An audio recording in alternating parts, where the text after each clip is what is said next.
Check 1, 2, 3. I'm on headset. Check 1, 2, 3. Hello again, everybody, and welcome to. Yes, I've rehearsed them, and I know that Davos goes first, Elvis goes second.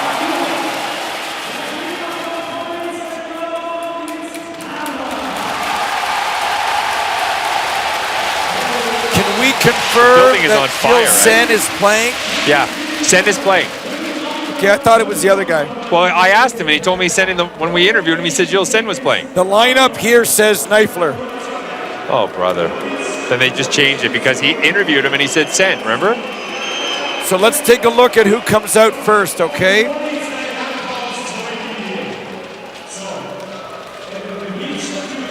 I'm going full Parker right now. Just take a look down. See that? Yep, I see that. Full Parka, Honecker. Let's go down to the Eskimo between the benches. Arnold's mental.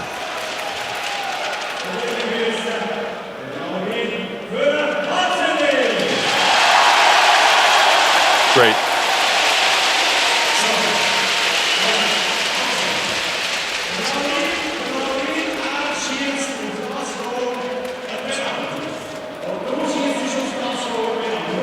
Okay, I got a problem. I don't have a monitor down here. It's not working again. It just went off. That is issue number 1. That must be corrected for Doug. It's back on. I fixed it. Ingenuity, boys. Ingenuity. Full parka. I'm warm. This is the first time I've been warm. Yeah, right. I went full electrician. I went to electrician mode. What was the Canada score again today? 3-2, right? 3-2. 3-2.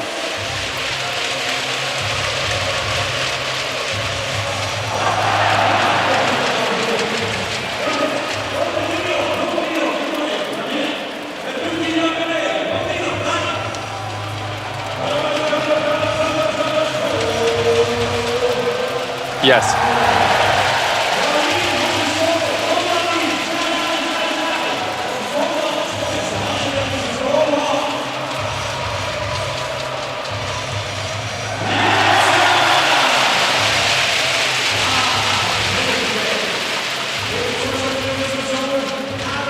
Yeah.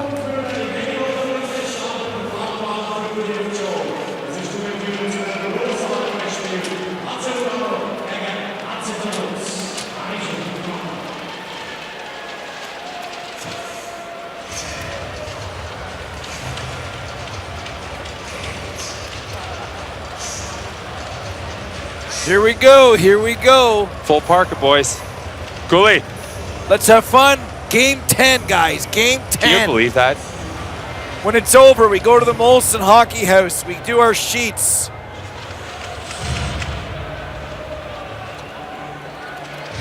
The puck is dropped and we're underway.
Let's go, boys. Let's go. Let's go. Let's go, man.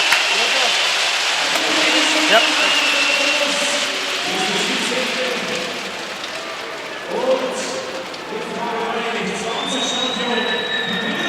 Wow.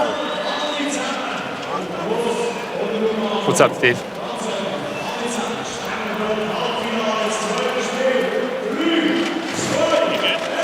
All good?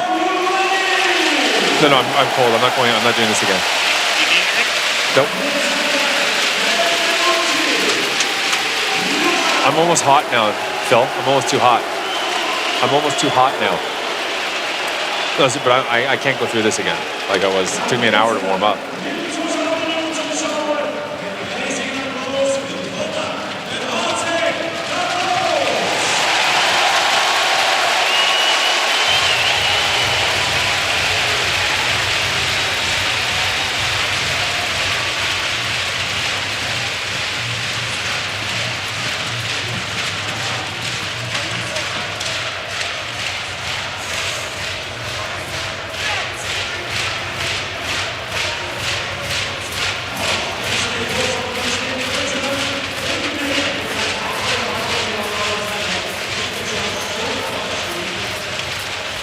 It is number 60. Melvin Neifler is in net. So that is a game time decision since the warm-up.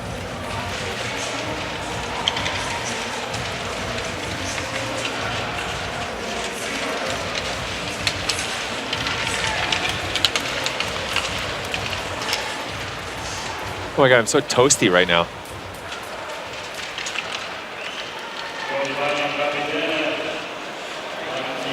Cool, I'm almost too hot. Take a look. Is that awesome or what?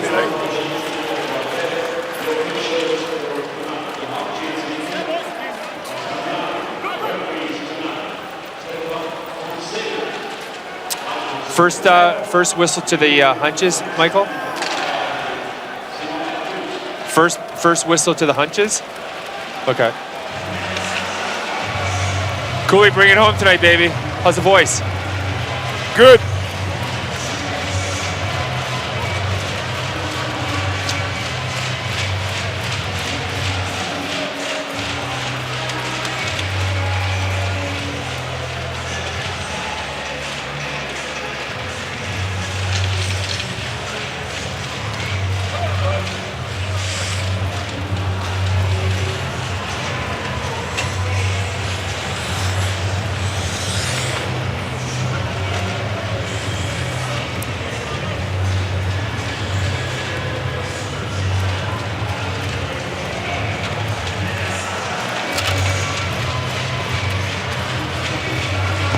Come keep me company, guards.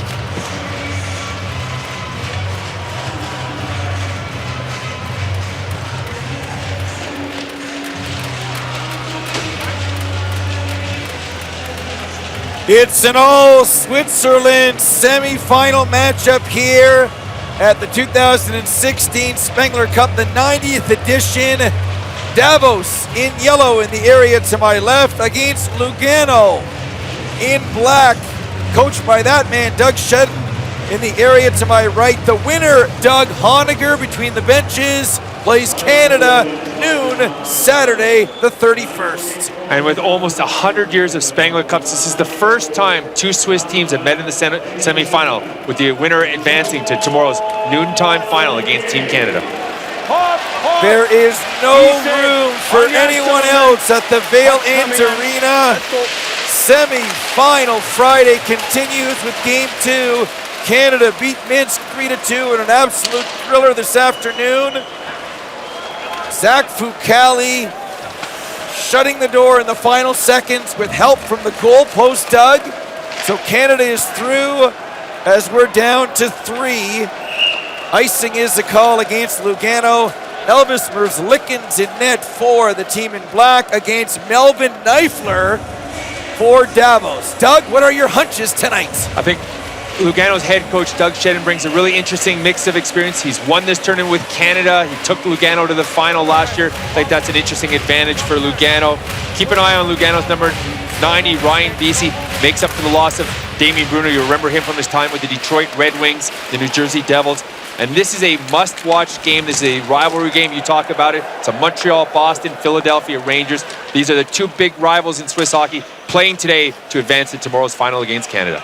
And as we mentioned right off the top, our own Doug Honegger has played for each of this two storied franchises in his career. Loose puck is fired right on net.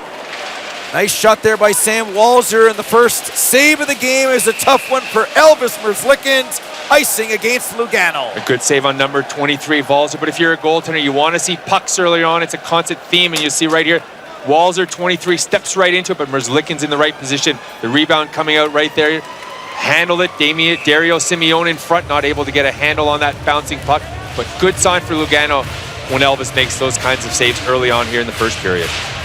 Like the Columbus Blue Jackets don't need any help. Elvis Merzlikins is Columbus property. Columbus getting it done, playing four-line hockey. The days of slower, heavier, defensive players in either a 9-forward or 12-forward system are over. Columbus is an example that all 12 players can skate, can score, and can make plays. Here's Wieser in over the line, 3-on-2, tries to get it towards the net. Nice play by Alessandro Chiesa to get his stick on that one.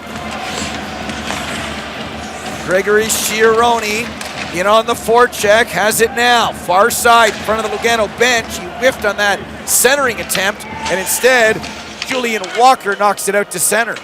Whipped on it because good pressure from 22, Max Lapierre, the former Montreal Canadian, Lugano's #1 defensive center.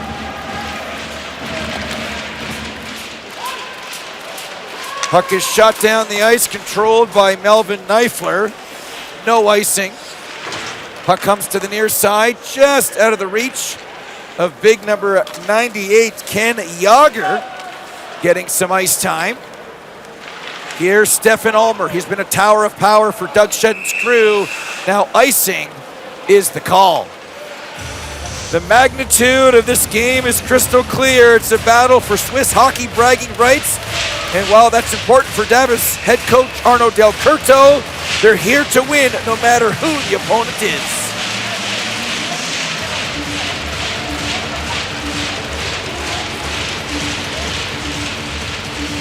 Face-off coming up to the left of Elvis Merzlikins. The officials are mic'd, the referees have cameras, bringing you these crystal clear pictures from Davos. And every year when we get to semifinal Friday, we start to get sad, Doug, because that means we only have a couple games left. Yeah, and it's such a pleasure working with you, Steve. I've had such good fortune working with Dean Brown and, of course, the great Paul Romanoff, who started this event with myself and Paul Graham 14 years ago. Robert Cusal with it now. Shot towards the net, goes off Massimo Ronchetti's stick. And then a broken stick on the play as Dominic Heinrich broke his stick, so advantage here for Davos. Behind the net, the older Wieser, Mark Wieser. Trying to get it behind the net to Robert Cusal. Broken up nicely there by Ronchetti, but he can't get it out. We've played 3 minutes in this, the second semifinal in the Battle of Switzerland. We've had the Battle of Quebec, the Battle of Alberta, and now Davos versus Lugano to see who plays Canada tomorrow. That game will be noon Eastern time. Check that. Noon tomorrow here, 6 a.m. in Toronto, 3 a.m. in Vancouver. And watch it right here, the diving play by Dan Rahimi, the Swedish defenseman play for Lugano, just getting the puck over to his partner. A nice second effort by the big Davos defenseman. There's a look at Doug Shedden. His team is 6th overall in the Swiss National League, a 12-team league. 15, 17, and 3 this year. He was hoping to use this tournament, much like last year, as a springboard in the second half success. Lugano lost the championship final last year. They lost the Spengler Cup final.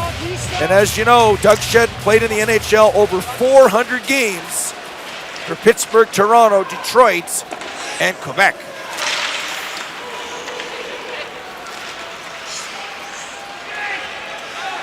Puck is picked up here by Ryan Wilson. Our first intermission guest dumps it in.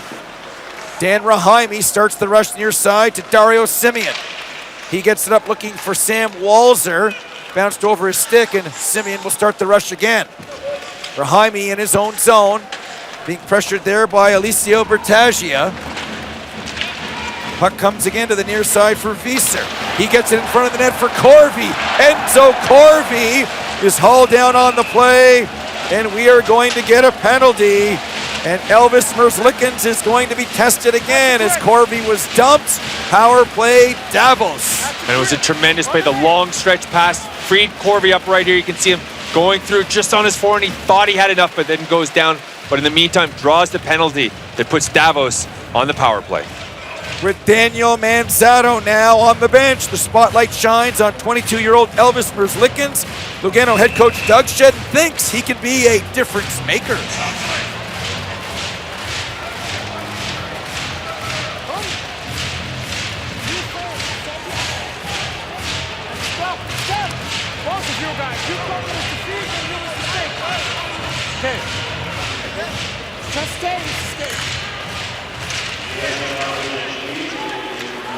Face-off is controlled by Lugano. They get it out to center.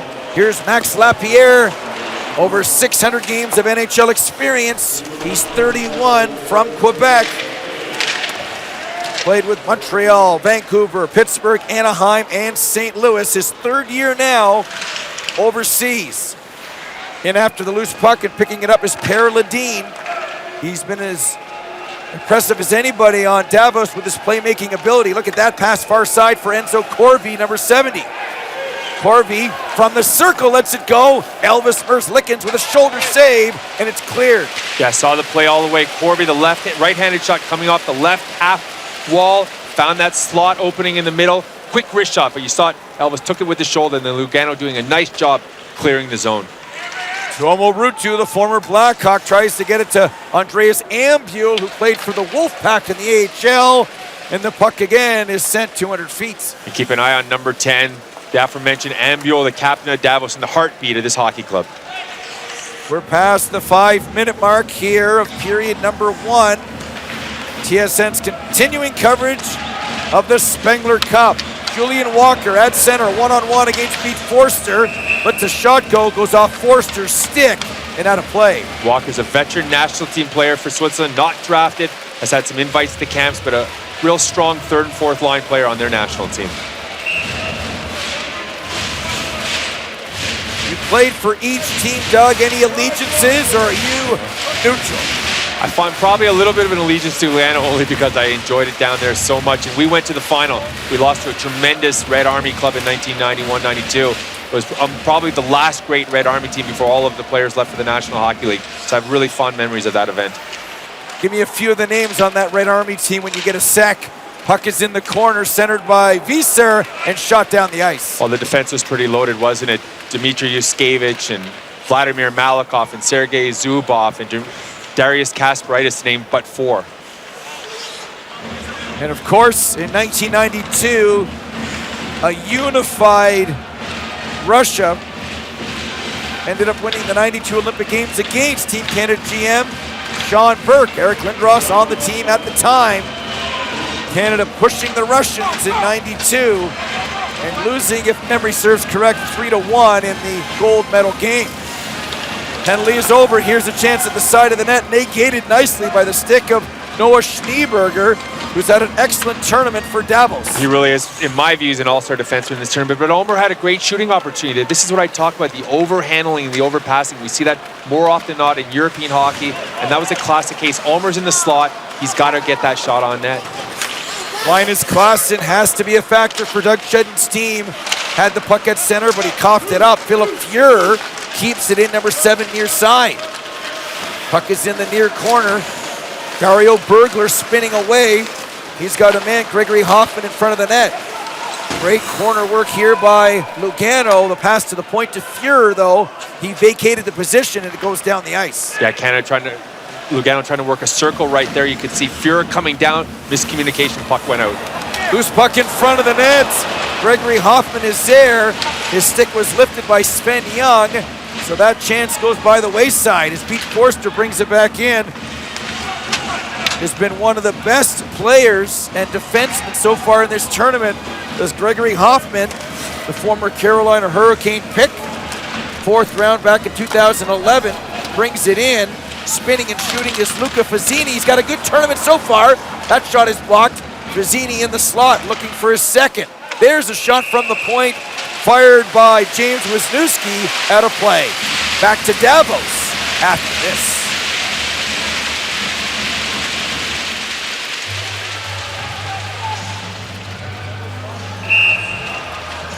Pasta Fazine, Pasta Fajol. We actually had that 2 nights ago with a little cheese.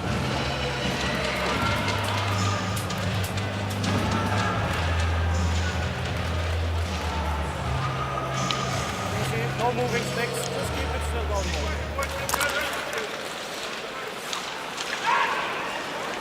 You're watching live pictures here on TSN from the Vale Ant Arena in Davos, Switzerland. Semi-final Friday at the 90th edition of the Spengler Cup, the Battle of Switzerland. No score. Period number 1. Opportunity there for Luca Pizzini again, and back comes Davos the other way. If you're just joining us, Davos in gold, Lugano in black here. The first time they have met at the Spengler. 2 Swiss teams where the winner gets to the final. Team Canada is waiting after their 3-2 win in semifinal number 1 earlier today. It was an absolute thriller that Canada won over Minsk. Minsk beat Canada in the round robin 7-4. Canada beats Minsk when it really mattered 3-2. Puck comes out front here to number 38, Rafael Sanitz. One of his few shifts so far in the hockey game. Chiaroni back behind the net. In heavy on the forecheck there is Julian Walker. And here comes Chiaroni. Attacks the triangle nicely. Pushes it forward to change the angle. But that shot was blocked by Alessandro Chiesa. And those are frustrating plays. It's a 1-on-3. You can't come away from that situation without a shot on goal. Here's Rahaimi right in on goal, the defenseman, number 48. That's as deep as we've seen him so far this tournament. But Elvis Merzlikin says, get out of the crease. Enzo Corvi with a nice piece of stick handling right there. As we approach the halfway mark of this opening period, semifinal number 2. The feed for Tino Kessler in front from Andreas Ambule didn't work as Kessler had his stick lifted. Right now it's Ambule with Kessler and Ken Yager getting some ice time with the captain, Andreas Ambule. Puck comes to the near side. Back to Tony Martinson, lets a shot go. There's Klassen in front of the net, but his shot is denied by Melvin Neifler, who makes the save. And here's a chance. Yager coming down the ice, falls. Ken Yager tripped perhaps over his own 2 feet. I don't think there should have been a penalty there, although most of the fans cheering for the team in yellow disagree. Yeah, I don't think it's too surprising that the fans were looking for a penalty right there, but you're exactly right, Steve. Yager just tripped over his own feet. Here's Pete Forster behind the net. Puck is poked to center. With speed, Mark Fieser lets a shot go. Swallowed by Elvis Merzlikins, and he hangs on as Mark Fieser and James Wisniewski start exchanging pleasantries. And we know the Fieser brothers, Dino 65, or check that, Dino 56 and Mark 65, they are, let's just say, very enthusiastic. You know what they remind me of? The Hunter brothers, the way they used to play the game in the National Hockey League. They're around everything, right? The 2 brothers, locally grown, as is Andreas Ambule. They grow them tough here. They're mountain kids. They play the game hard, and we're going to see. If you've watched it before, you know what I'm talking about. If it's your first time watching, keep an eye on 56 and 65 in yellow. You're going to see them around the puck all night long, causing trouble, and they love to lay out the body. 9:35 to go in period number 1. Face off to the right of Elvis Merzlikins. His save percentage has been dropping the last few years, as there's a shot that will improve his save percentage with a glove save. 924, 913, 929 last year.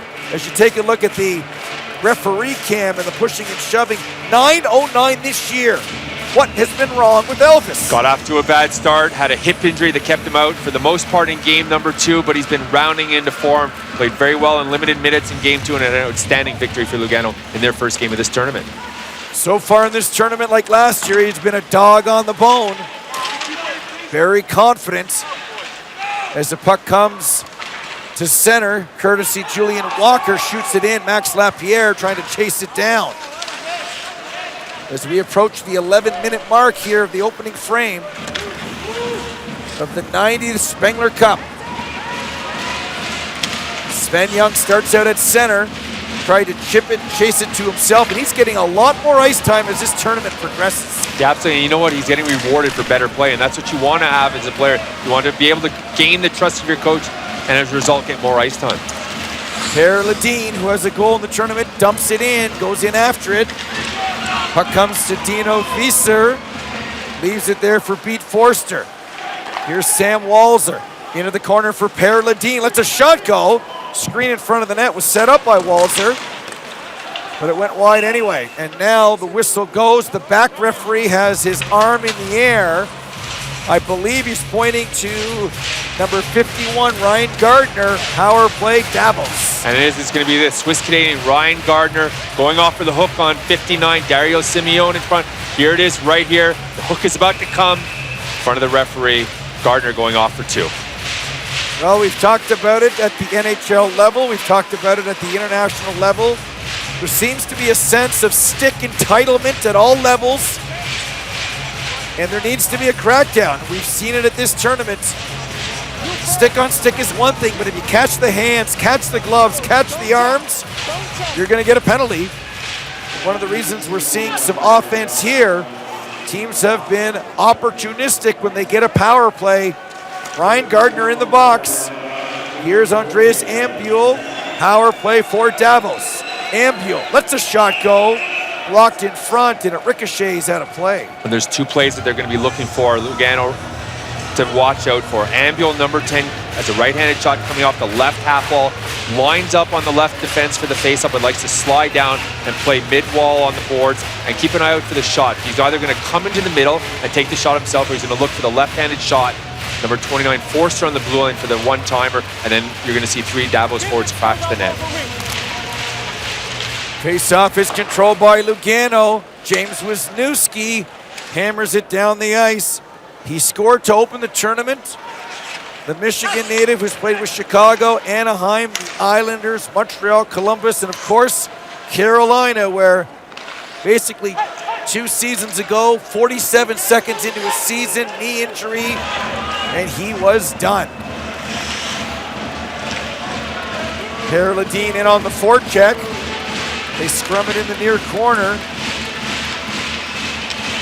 Puck comes back to Pete Forster at the right point. Into Andreas Ambuel. They have not really tested Elvis Merzlikins on the power play so far. Pete Forster to Ambuel on the backhand in the corner. Gets it to Dario Simeone. Back to Ambuel. Touch pass to Per Ledeen.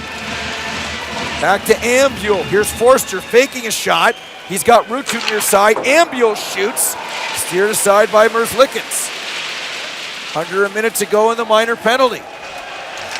As we approach the 13-minute mark in the period, Merzlikins makes a pad save, and then it's shot by Zacherson the rest of the way down the ice. And a nice job of Merzlikins on the pad save. He controlled the rebound, went right out to Zacherson, and then Zacherson with a hard clear out of the zone. Good job, Lugano. Obviously familiar with what Davos is looking to do on the power play. Nice bit of penalty killing. Nice bit of penalty killing right there by number 38 in black. Rafael Sanitz pushing Davos back. In after one more rush. There's a shot by Walzer from a sharp angle. Not sure if it made it through. Nonetheless, the penalty to Gardner is now over as Lugano kills the minor penalty to number 51, Ryan Gardner. Yeah, and nice job again. 23 yellow Walzer. We've seen a lot of him tonight. 2 or 3 good scoring chances already. We're approaching the 14-minute mark in the first period. No scoring so far. The score is 0-0 as Enzo Corby, number 70, corrals the puck. 5th year with the team, has a goal in the tournament. 8 goals and 20 points on the year for this Davos team. In the fan shop before the game, the Davos merchandise was selling like hotcakes. All the paraphernalia. I've got a list of things to bring home, but some of it at $150 a pop. Mr. Honegger, let's just say it can't fit in the luggage. Yeah, but the best part of all is the fact that everybody in Davos management wants to see you walking around the building wearing a Davos jersey. So that's what they've been telling me they're hoping to see before we leave here tomorrow afternoon. And of course, a shout out to all Spengler Cup fans who are enjoying the pre-New Year's celebration.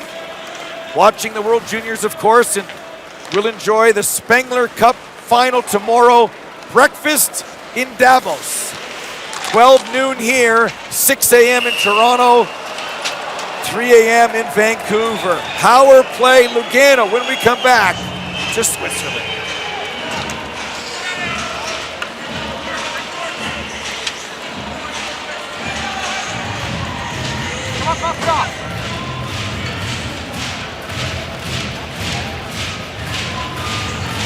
Do we want to see Cooley in a yellow jersey?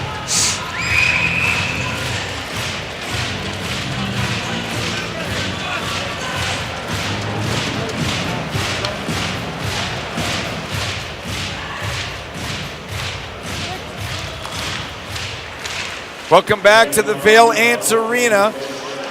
Face-off controlled by Lugano on the power play, their first power play of the game. Brian Wilson tees it up for his partner, number 15, Gregory Hoffman, who fired it over top of the net, cleared to center ice where it's corralled by Wilson again. Like so many European teams, 4 forwards, 1 defensive. Keep an eye out on 15, Hoffman, left-handed shot, playing the right point for Lugano. They like to feed him. Luca Fazzini, left wing circle, gets it in for Pat Zackerson. He lets it go. 29-year-old Swede has not produced offensively thus far in the tournament. There is a friendly bounce on the stick of number 33, Marco Four, and he gets it down the ice. And you're absolutely right. I've been expecting to see more from Pat Zackerson as well. He was a real good player in the Swedish Elite League. High expectations for him, and to your point, has not yet really delivered either in the regular season or during the tournament for Lugano.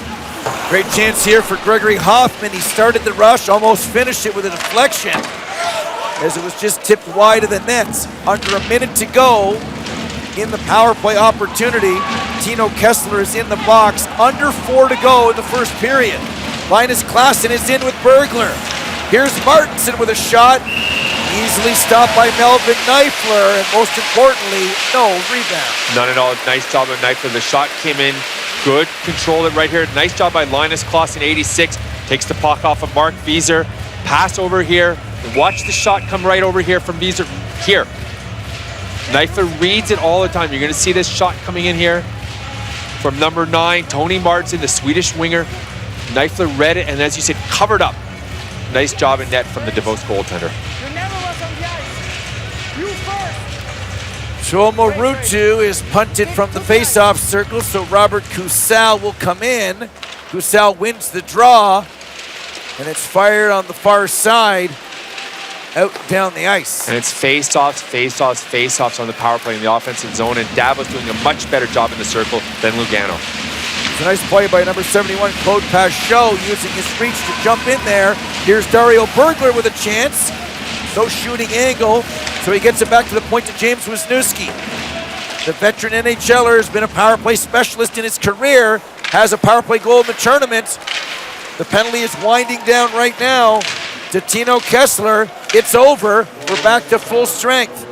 Tony Martinson back to Wisniewski. Shot, save, rebound. Klassen scores!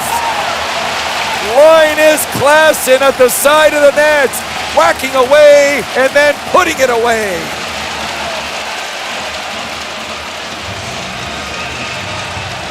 There's Linus Klassen with his second goal, a shot of the Lugano family, wives and girlfriends. The shot comes in from Wisniewski. You see the favorable bounce off the boards. 1 shot, 2 shots, 3 shots before he was even touched by a Davos defenseman. You can't allow a guy to stand on the side of the net like that and just have endless opportunities on the puck. Look at this, 3 shots. The third one finally scoring before Tuomo Ruutu, number 15 for Davos, laid a body onto him. It's just unacceptable. That can't happen.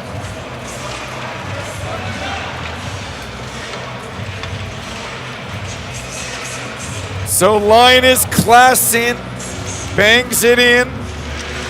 30 years of age from Stockholm. This is his 3rd year with Lugano. Not officially a power play goal, but might as well be because Tino Kessler couldn't get into the play, Doug.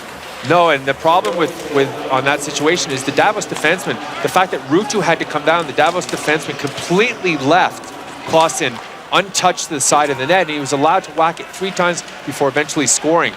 We talk about defensemen needing to have their heads on a swivel, and that was a classic case of it, not knowing where the men were behind you. And as a result, Klassen giving 3 opportunities before finally scoring for Lugano.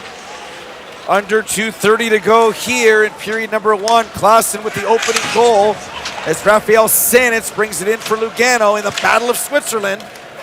Shot towards the net there by number 25, Max Lapierre. Hit a stick and went out of play. And then Max Lapierre is an interesting case. Most imports that come to Switzerland come over here for their offensive skills. But Lapierre, we all know what kind of player he was in the National Hockey League, a real agitator, a defensive specialist, but he's found his home here in Lugano. There's another replay of number 98, Ken Yager, literally tripping over his feet. The youngster getting some ice time. The fans wanted a penalty, but we rolled it in from the truck there just to show you that that was a good non-call. Don't believe the whistling sometimes here at the Vale Ant Arena. And these are about as partisan fans as you're going to find it anywhere in hockey when Davos is playing. There's a trip as Luca Fazzini was hauled down loose in front. Banging away at it was Alessio Bertaggia. Power play Lugano going to the box. Number 18, Greg Schiaroni. Obvious trip, but Fazzini, we've been watching him throughout this tournament. He's pretty nifty, not great breakaway speed, but really moves well laterally, loves to handle the puck, real confident player. You can see he tried to give him the house-y going, and then Schiaroni tripped him, and as a result, going off for 2 minutes. Huge opportunity here to take a 2-goal lead for Lugano. On the face-off is Tony Martinson. Bergler to his right. Wisniewski's on the point with the goal scorer Linus Klaassen. Number 90, Ryan Vesey, is also on the ice. We haven't called his name a lot so far today. Tips the puck there to Bergler as the 2-minute warning comes across the PA. Wisniewski, far side to Klaassen. Into Tony Martinson. Martinson behind the net to Dario Bergler. Takes a hit to make a play to Wisniewski in front of the net. Could have went D to D, but thought he could find Martinson. Instead, it's cleared by Andreas Ambuel. And tried one of your favorite plays, a slap pass. Wisniewski on the blue line. Saw Martinson cut across and tried to whack the puck to him, but the Davos defense doing a nice job getting their sticks on it. Here's Klaassen to Wisniewski, who fires it behind the net. In on the forecheck is Martinson. His heavy forecheck allowed Vesey to get the puck, but they cough it up here to Mark Wieser. He lost the handle on an individual rush as we are now under 1 minute to play in period number 1 of a 1-0 game. Ryan Wilson will be our first intermission guest, the former Colorado Avalanche, who's on the ice right now wearing number 5. Here's the shot that's blocked, and Wilson has to hustle. Here comes Elvis. He's left the crease to get the puck up the ice. Merzlikins went for it, a la Dominik Hasek, or there could have been a breakaway with under a minute to go. What a play there, Doug, by Merzlikins. Real courageous play. The whole crowd was almost on their feet when they saw Elvis skating out of his crease. The last time we saw Elvis leave the crease, of course, was last year in the final with under a minute to go. Lugano couldn't tie the score against Canada. There's a shot from a sharp angle, fired in by Robert Cusal, but Elvis Merzlikins covers up. And certainly the story here is Elvis. That was just an exciting play. You see Schneeberger right here, the puck coming out to Cusal. Elvis making the save, then covering up. It has been real strong here in goal. And then were treated by Elvis' skating abilities. He rushed out and made a play. Just under 12 seconds left here in the frame. One last chance for Davos to tie the hockey game in the first period. They've got Sam Walzer on the faceoff against veteran Max Lapierre, who wins it easily, like taking candy from a baby right there. And then Lapierre heads to the front of the net. Sanitz hoping to get him the puck, can't get him the puck.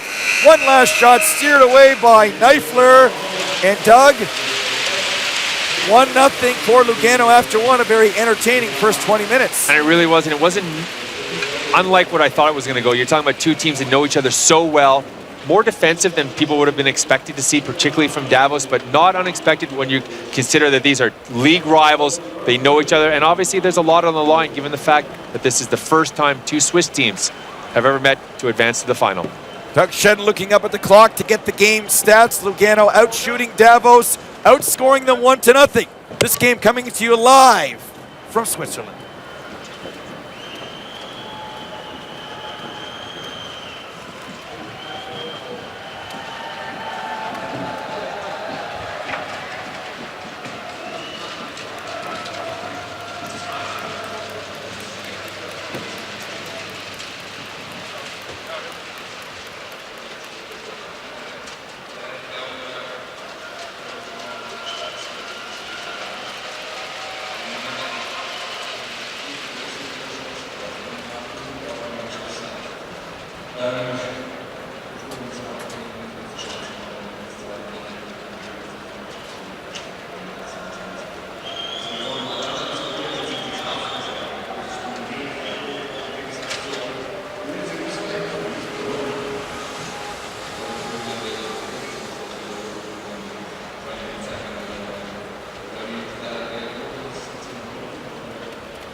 Battery? Everything's fine. What are you checking?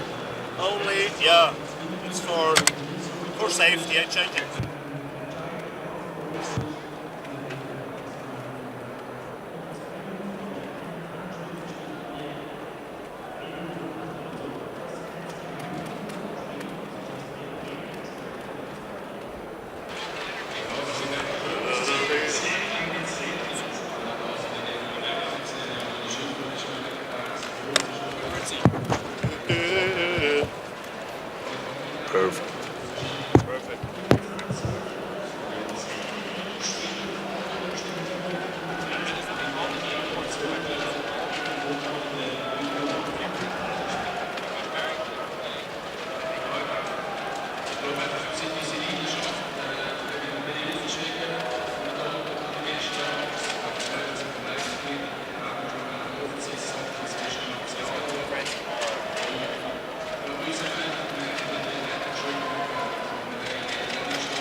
Below mission control, this is Apollo.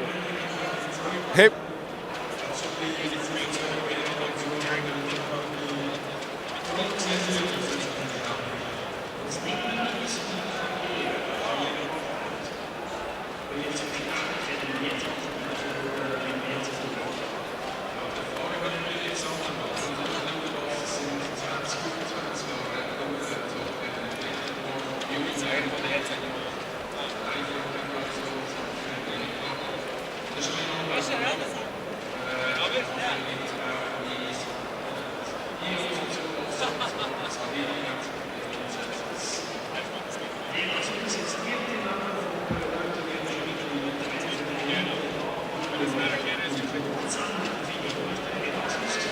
What do you think?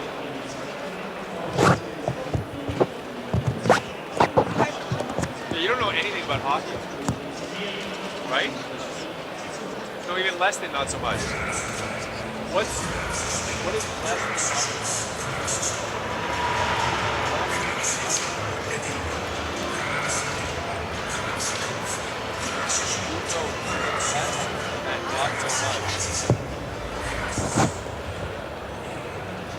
You know TV though. You know TV.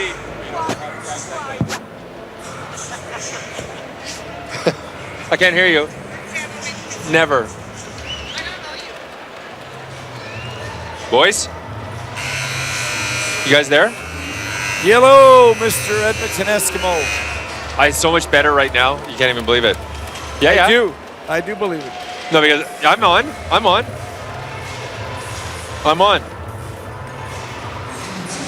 Oh, no, again?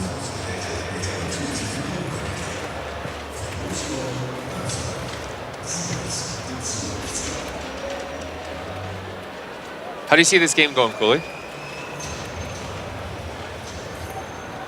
Well, I think if the next goal goes to Lugano, it's trouble. If Davos, at one point, it's 2-1 in the third, then we're going to have a nail-biter. But it's up to... Yes, okay, I'm here. I'm on live in Davos from the Valiant Arena. The 2016 Spengler Cup semifinal between Davos and Lugano. The winner advancing to tomorrow's final against Team Canada.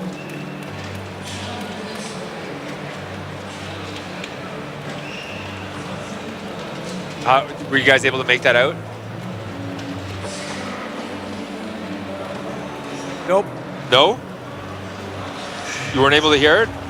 Yeah, 1, 2, 3, 4. Live from Davos, the 2016 semifinal between Lugano and Davos. Okay, all right, beautiful. Okay, no problem. I need an alcohol pad and my mouth guard. I got it. Juddy's been texting me the whole game, eh? What's that? Juddy's been texting the whole game. Really? I'll tell him you're right beside me. Hold on. Tell him I said hi. Tell him I still need a job over back home. Hey, I forgot my mouth guard. You ask him. Come on, boys.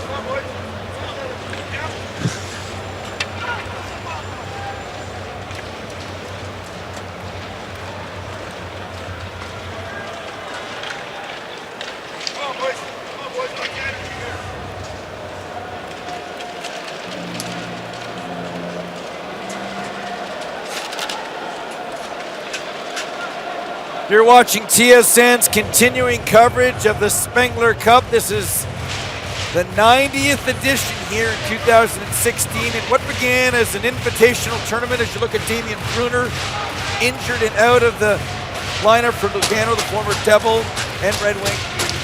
What began as a friendly in 1923 to unite the area and the region after the war has turned into a spectacle that is popular in Europe and, of course, watched in Canada. Tomorrow will be watched in the United States on the NHL Network. We're in period 2 in the Battle of Switzerland. Lugano in black in the area to my left. Davos in yellow. In the area to my right, it's 1-0 the score, courtesy of Linus Klassen. I'm Steve Coulias in the broadcast booth, and former HC Davos and HC Lugano player Mr. Doug Honegger is in between the benches, and we are underway, Doug, in period 2. I can tell you, this is a fired-up Lugano team right beside me. Guys weren't happy with what they showed in the first period. I think you're going to see a much more spirited effort from the team in black here in the second. Elvis Merzlikins has lost his goal stick. Brian Wilson has given his stick to Merzlikins. They complete an exchange now and head to the bench. Here's James Wisniewski losing the handle. A race for the puck now between Philip Pure and the older of the Wieser brothers, Mark Wieser, and icing will be the call. And here's a good drive. This is Mark Wieser right here. James Wisniewski, number 93. We talked a lot about him early in this tournament. A late addition to this club at 65 in yellow. Mark Wieser and his brother Dino Wieser, 56. They're all over the puck, all the time. Got Ryan Wilson lunging right beside me, trying to hit a stick as I'm talking. Give me a little bit of shove to get out of the way so he could lunge over the boards and grab his piece of his $300 stick. I'm not sure which is worth more, his stick or your jacket. I think the jacket is, Steve. Face-off is controlled by Lugano. Just out of the reach of our goal scorer, Linus Klassen. 1 goal in the tournament, 10 in the regular season for Lugano. Both these teams, side by side, literally in the Switzerland A-League.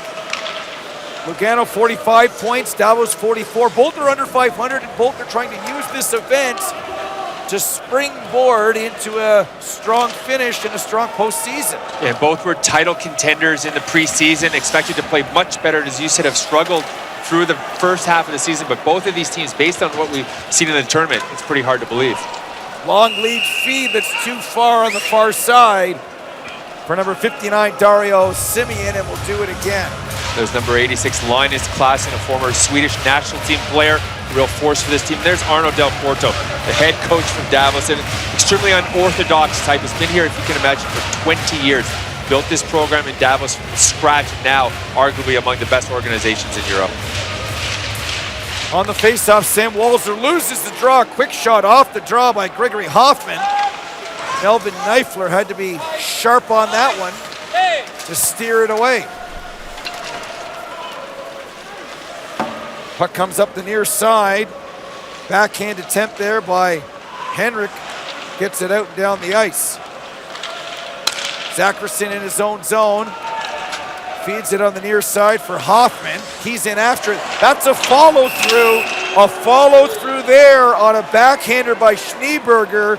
Ends up catching Hoffman. I think Hoffman sold it a little bit. I don't know how you saw it. Here's a replay. No, he didn't sell this one at all. Schneeberger, the backhanded, to your point, watch this stick come up. It hits him flush right here on the nose.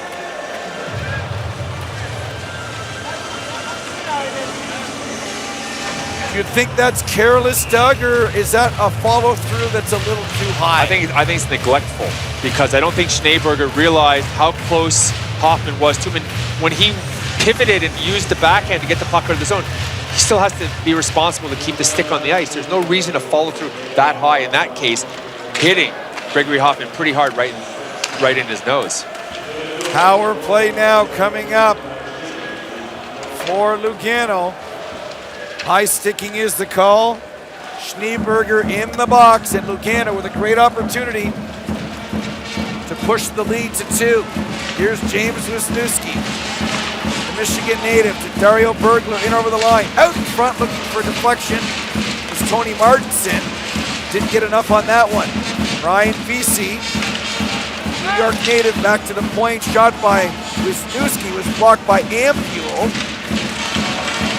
Fights for the loose puck with Martinson. Sven Young is there, and the puck comes loose to Wisniewski. Gets it back to the point. In here for Klassen via Vesey. Back to Wisniewski. Near side for Klassen. Gets it in deep for Martinson. Backdoor. What a play as Vesey was pinching in from the far point. But a nice stop there by number 60, Melvin Neifler. Yeah, and Vesey didn't get all of that shot either, although it was a good save. You're going to see it right here. Beautiful no-look pass right here from Martinson. You saw Vesey, the right-hander, coming off the left point, threw it right through the crease. I would have maybe seen an active stick right here from Neifler. Can't always let that puck come across like that, but Vesey just unable to get everything on it, and then Neifler covering up.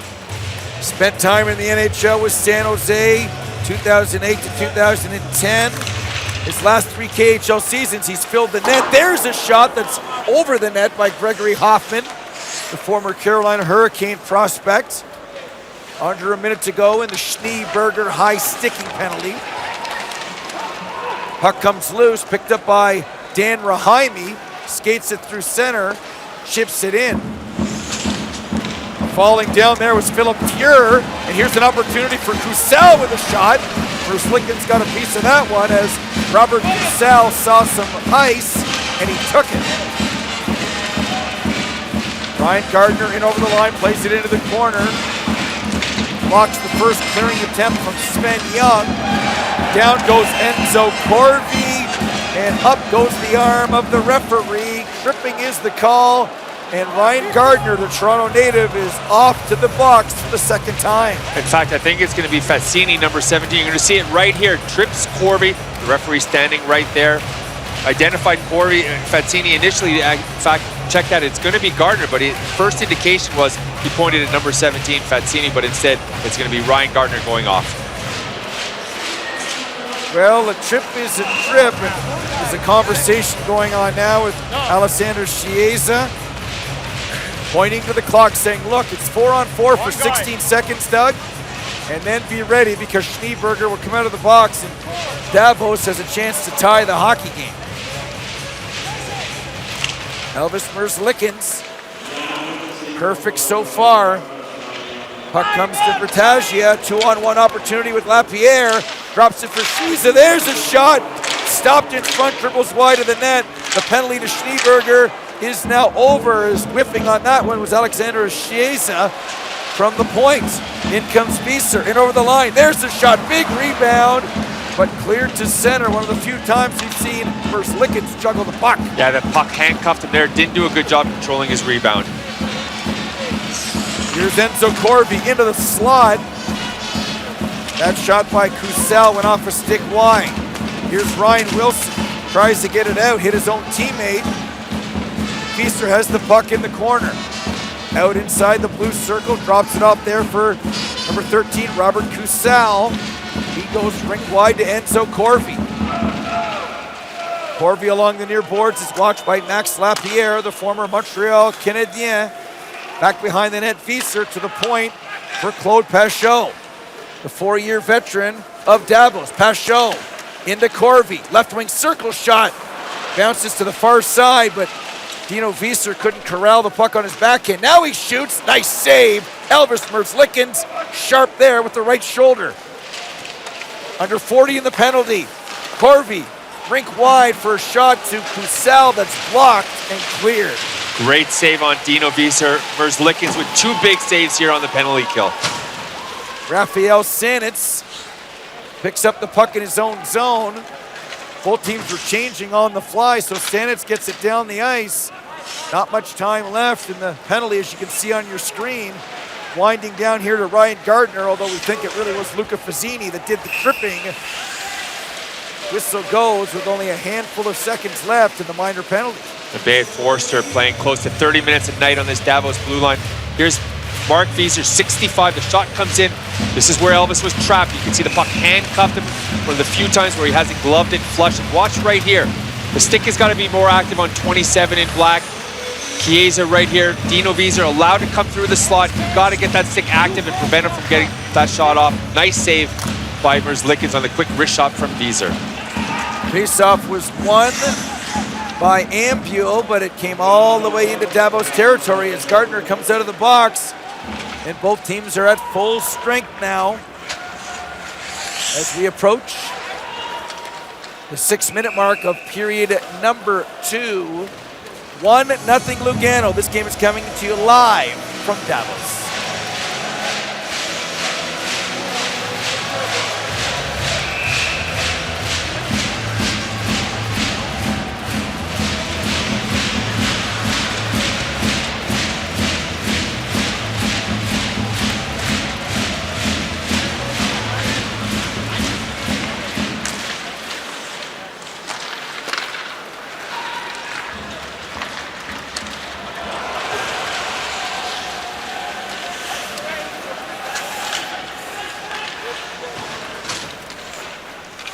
We are live from Davos, Switzerland, the Vaillant Arena. Sold out for this Battle of Switzerland between Lugano in black and Davos in gold. 1-0 Lugano. Here's a chance for VC, leaves it up there for Klassen. He's knocked to the ice, centered it, but unable to corral the loose puck was Tony Martinson, but great job there by number 86. Absolutely, and this is what you look at the hands right here, VC, but watch the quick little hands. This is what Klassen's known for. Look at him dangle right there in the slot through 2 guys, just unable to get a little bit more on his backhand though. Klassen was brought down by number 33, Marco Forer. It looked like Tony Esposito kick saving a beauty. Yeah, how about the dangle right there? I mean, you're talking about a space of about 6 feet. I think he dangled 3 guys there before he got pulled down. Faceoff is controlled here by Hoffman. Winding, shooting, and stopped by Melvin Neifler. Easy faceoff win, and then Hoffman came right down Main Street. And he had more time right there, Forster. There was no gap. Watch this, you're coming onto your forehand in the slot. Drive further. Shot that puck, he had more room, and he ended up just getting the shot off, and Neifler handled it easy because it hit him right in the chest. mentioned the legendary status of both of these teams here in Switzerland. Lugano in black and Davos in gold. Notable Davos alumni include Joe Thornton, Alexander Degg, Radek Dvorak, Jonas Hiller, Ron Wilson, former NHL coach that I understand is recovering well after his stroke. And I mentioned our own Doug Honegger, having played with both teams. There's Doug Shedden, former NHLer. Can you hear Doug coach, Doug? I can, and I'll tell you, sorry for that flip there. The puck came flying right by us here. There have been some great players in Lugano as well. Matt Naslin, Igor Larionov to name two. It's a tremendous, tremendous history in this club. It's the team of the Italian part of Switzerland, so representing not only just a city, but a culture as well. Once again, the faceoff was won by Lugano, but it's knocked out and down the ice by Davos. Chasing it down there is Per Ledeen. Creative playmaking winger, plays it in deep. Philip Fuhrer picks it off, going up for Bergler. He chips it to Chiesa. Alessandro Chiesa gives up on the forecheck, peels back to his defensive position as the puck comes up to the far side to Per Ledeen once again. He loses it. Pat Zackerson plays it to Bergler near side. Bergler leaves it there for Hoffman, who's been all over the ice on this shift. That puck is fired by Wisniewski wide of the near post. Under 13 to go here in the second period of a 1-0 game. Winner will play Team Canada tomorrow, 6 a.m. Eastern Time, 3 a.m. in Vancouver. Breakfast or late night cocktails in Davos. Offside at the Lugano line. That was close. Corby looked like he had a lane, but Chironi just a little bit late exiting the zone, and as a result, an offside.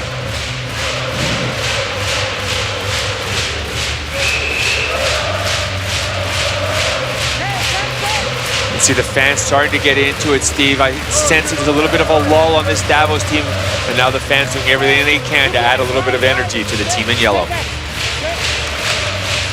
Building has been jumping all week. Doesn't matter who's playing. As we're down to 3 teams, Minsk, Mountfield, and Yekaterinburg, they're all going home. Winner here plays Canada on Saturday as Visser brings it in, attacks the triangle under Hershey. Got the puck under the stick, couldn't get the glove over to get a shot away. Is falling down hard in the corner there, Doug.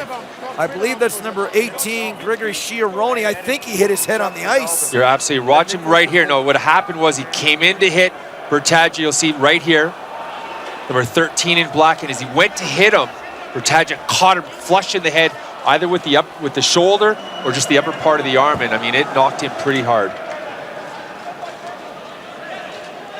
Let's take a break with a break in the action. You're watching the 90th edition of the Spengler Cup live from the Vale Ants Arena. Or a defense check. Right now.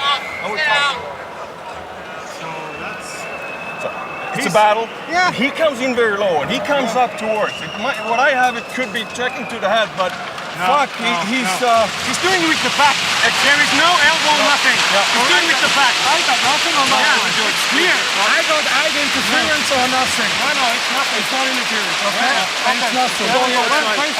Outside. Players bench side.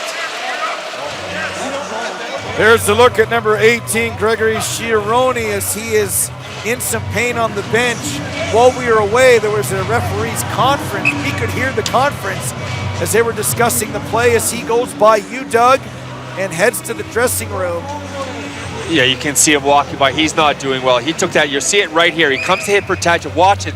Bang. Bertaggia threw the upper part of his shoulder, the upper part of his arm and his shoulder all in one motion and caught Chiaroni flushed right in the face. You can tell Arnold Del Porto having words with the referee. He is not happy. They want to see a hit to the head called right now. That's what they were yelling. The benches were jawing back and forth, and that was the message coming from Lugano, but a little bit more descriptive than how I am describing it. Well, an absolutely irate Arno Del Curto on the bench. I mean, from your history, that's kind of the Forsberg bump back play. Do you think that's a penalty? It's hard to tell, right? I mean, I'm sort of torn on that one because I want to see the headshots. You don't want to see guys get hit in the head. You don't want to see headshots. But he really didn't do anything, did he? Chirone's head was coming down. All he did was, to you said, exactly, his back was towards him, and he just turned around and hit him. You know, unfortunately for Chirone, and especially too bad for him, because as you recall last year, he broke his wrist in the semifinal against Canada. Now he exits the semifinal with a potential head injury. Under 11 minutes to go in the period. Here comes Tino Kessler, cuts to the middle, it's a shot goal. Andreas Ambuel is going hard to the nets. Back comes Klassen the other way. It's a 2-on-1 with Lapierre. Klassen, Max Lapierre. Oh, what a chance on the backhand. How did he miss that? Max Lapierre. Over 600 NHL games under his belt, but he could not finish. No, he didn't pull the puck far enough. I don't know if it was sliding off his stick, but he had more room than he thought. He had Neifler beat. There was a whole empty net had he been able to get it around his pad. This is his third year playing here in Europe. You won't get a better chance than that as Klassen brings it in. Looking for VC, and the crowd is alive again here at the Vail Ant Arena. Tuomo Ruutu with speed. Can't chip it in. Gets tied up in a few skates on the far side as we're past the halfway mark of this, the second period. Lugano in black if you're just joining us. And in gold, but feeling red, Davos as they will go back to the box. The whistling from the crowd, and Arno Del Curto beside you, standing where Victor Tikhonov used to stand in front of the bench, continues to have a few words for the officials. Yeah, and I can tell you the intensity amped up after Chirone went off the ice. There's a lot of animosity. You get it's playoff, as I said, it's a playoff game tonight. It has that feeling. All it took was that one hit. We saw it, although inadvertent on the part of Bertaja. The dynamic of the game has changed ever since Chirone went off the ice with what looks like a head injury. Well, we talked about the emotion of the Battle of Quebec, and we hope it does return. The Battle of Alberta, especially now with those two teams improving each and every year. And the Battle of Switzerland. Of course, number 13 is Alessandro Bertagia. He's the one that threw the shoulder check to Chirone. And there's Pete Forster giving it to them. So the verbal jousting continues. This thing's starting to boil over just a little bit, Doug. It is, and then obviously when you compound the fact that now Lugano goes on the power play, the fans were already crying for that penalty. No penalty against Lugano. Instead, now Lugano's going on the power play, and the fans are irate as well as the coach, Arno Del Curto. Puck comes to Luca Frazzini, centers it for Ryan Gardner, gets by everybody. Picked off here by the captain, Andreas Ambuel, and shorthanded, he's gonna go for a skate. Andreas Ambuel in over the line. Very popular figure here in Davos. 1-on-3, 1-on-4 in the corner. In comes Wieser to help out. Nice play by Wieser to steal the puck, drag the puck,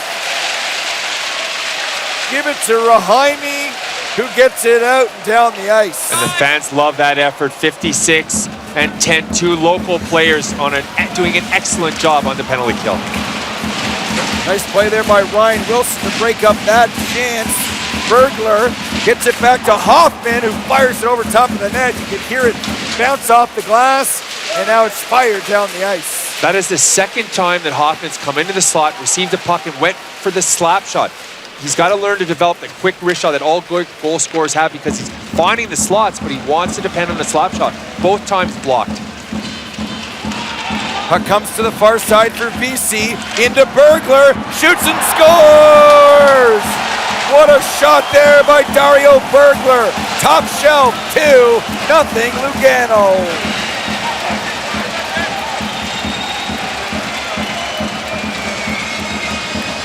And that was class right here. Look at the nice pass from 90 VC. Look at Bergler. This is what I'm talking about. Look at the pivot, pulls it over, buys time. He freezes Neifler, who goes down. But look, instead of wasting that shot, similar to what Hoffman just did moments earlier, beautiful poise, pulled it over, quick snapshot, top shelf.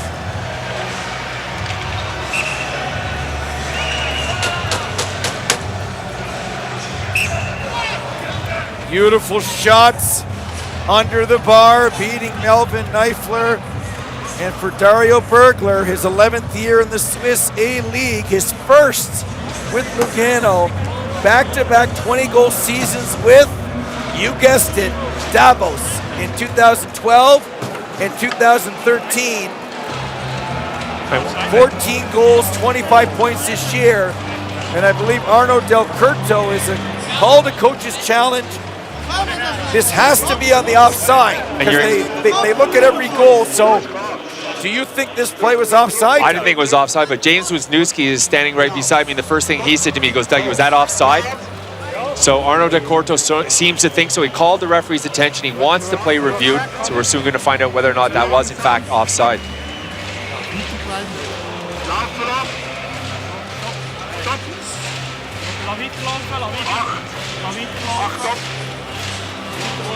Du bist drauf, Bim.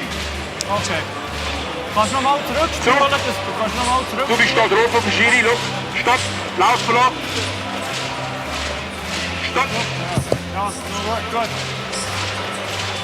Good goal, no offside. Good goal, good goal, good goal. Well, there's your answer. We have it before everyone in the building does. It is a goal. Arno Del Curto tried. I'm not sure if he was grasping at straws a little bit because now he'll lose his timeouts. But when you look at the replay by NHL standards, it wasn't very close at all. No, it wasn't close, and he doesn't use, I've not seen him call his timeouts. I don't think he was particularly worried about that. I think there was a little bit of gamesmanship right there on the part of Del Curto. He wanted to take that opportunity to settle his bench down. I see what you're saying. It's really a timeout anyway. Absolutely. So he lost his timeout, but he kind of got one back. Absolutely. He also wants to send a message to the referees a little bit, right? I'm questioning you right now because I don't like the fact that I think you missed the call, and then the shift thereafter, you put us in a defensive situation. 4 against 5, and Lugano goes out and scores a goal. So he's not happy. He's had some very choice words for the referees here the last couple of minutes. Just over 8 minutes left here in the second period. Lugano scored 1 goal in period number 1. That was Linus Klassen. We just saw the goal by Dario Bergler to make it 2-0. As we're now under 8 to play here in the second frame, and Rafael Sanitz is back looking for more. It's the Battle of Switzerland with the winner playing Team Canada tomorrow right here at the Vale Ant Arena. Simon Kinchy over the line. Fires it off the glass. It was more of a pass to Tomo Rutu. Centers it. Only Fazzini is there. Nice piece of stick handling to get it out to center. The guy's got magical hands. I think only 87 Klaasen's got better hands than the Lugano raised product Fazzini. Fazzini's only 21 years of age, 5'9", 174. He was in the Swiss B League this year, so homegrown product that Lugano is bringing along slowly. And he's had a lot of potential. He played on the Swiss national junior team. There's been a lot of expectations for him. Maybe got into that rut of not developing quite as fast as they wanted, but he has looked very good in this tournament. There's a shot right on by number 7, Philip Pure. And Neifler covers up. We've seen skill development over the years. Do you believe that you can improve a player's skill? Enormously. I think you can improve skill enormously. And I think the big advantage that a lot of Europeans get over North Americans is, don't forget, you see guys coming to the NHL at 24, 25, 26, whereas in North America, they may have already been written off. But these guys, by playing for European clubs teams, have a huge advantage because they get 2, 3, 4 years more to develop. That's why some guys at 21 don't look like they're NHL prospects, but suddenly 2 or 3 years later, they've improved every aspect of their game. So I think wholeheartedly, you can continue to develop well into your mid-20s. Under 7 to go here in the second period. Elvis Merzlikins is shutting out Davos so far, 2-0. Nice little move at the line and a shot that's fired wide by number 59, Dario Simeon with speed. Puck deflected in front of the net, but Elvis Merzlikins is there. No rebound as he continues to be cool and calm in the Lugano nets. Yeah, this is a different Merzlikins, but watch Simeon too, coming in for Davos. Great move right here, but look at the wrist shot. Not even close to hitting the net. It seems like something should be so obvious. Look at Dance's Linus Klassen right here. He's got half the net, or at least a third of it anyways, just to the blocker side of Merzlikins. It doesn't even come close to hitting the net.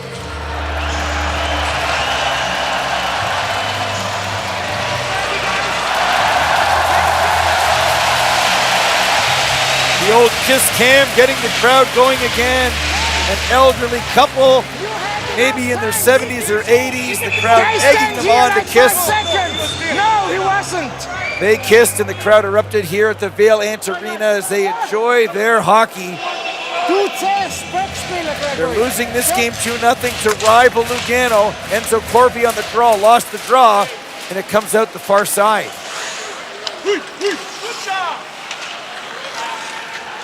Here's Schneeberger in his own zone to Wieser. He lost the handle and Gregory Hoffman's away to the races. Hoffman looking for Zackerson. He's got Bergler in front of the net. Had Zackerson back to the point. Wilson plays it to Hoffman. Hoffman continues to dance, tried to take it out in front, but it was knocked away there by number 32, Noah Schneeberger. Bergler leaves it. Fired by Wisniewski to the near side for Hoffman. Backdoor is Wilson. Has the puck, shoots the puck, rebound in front.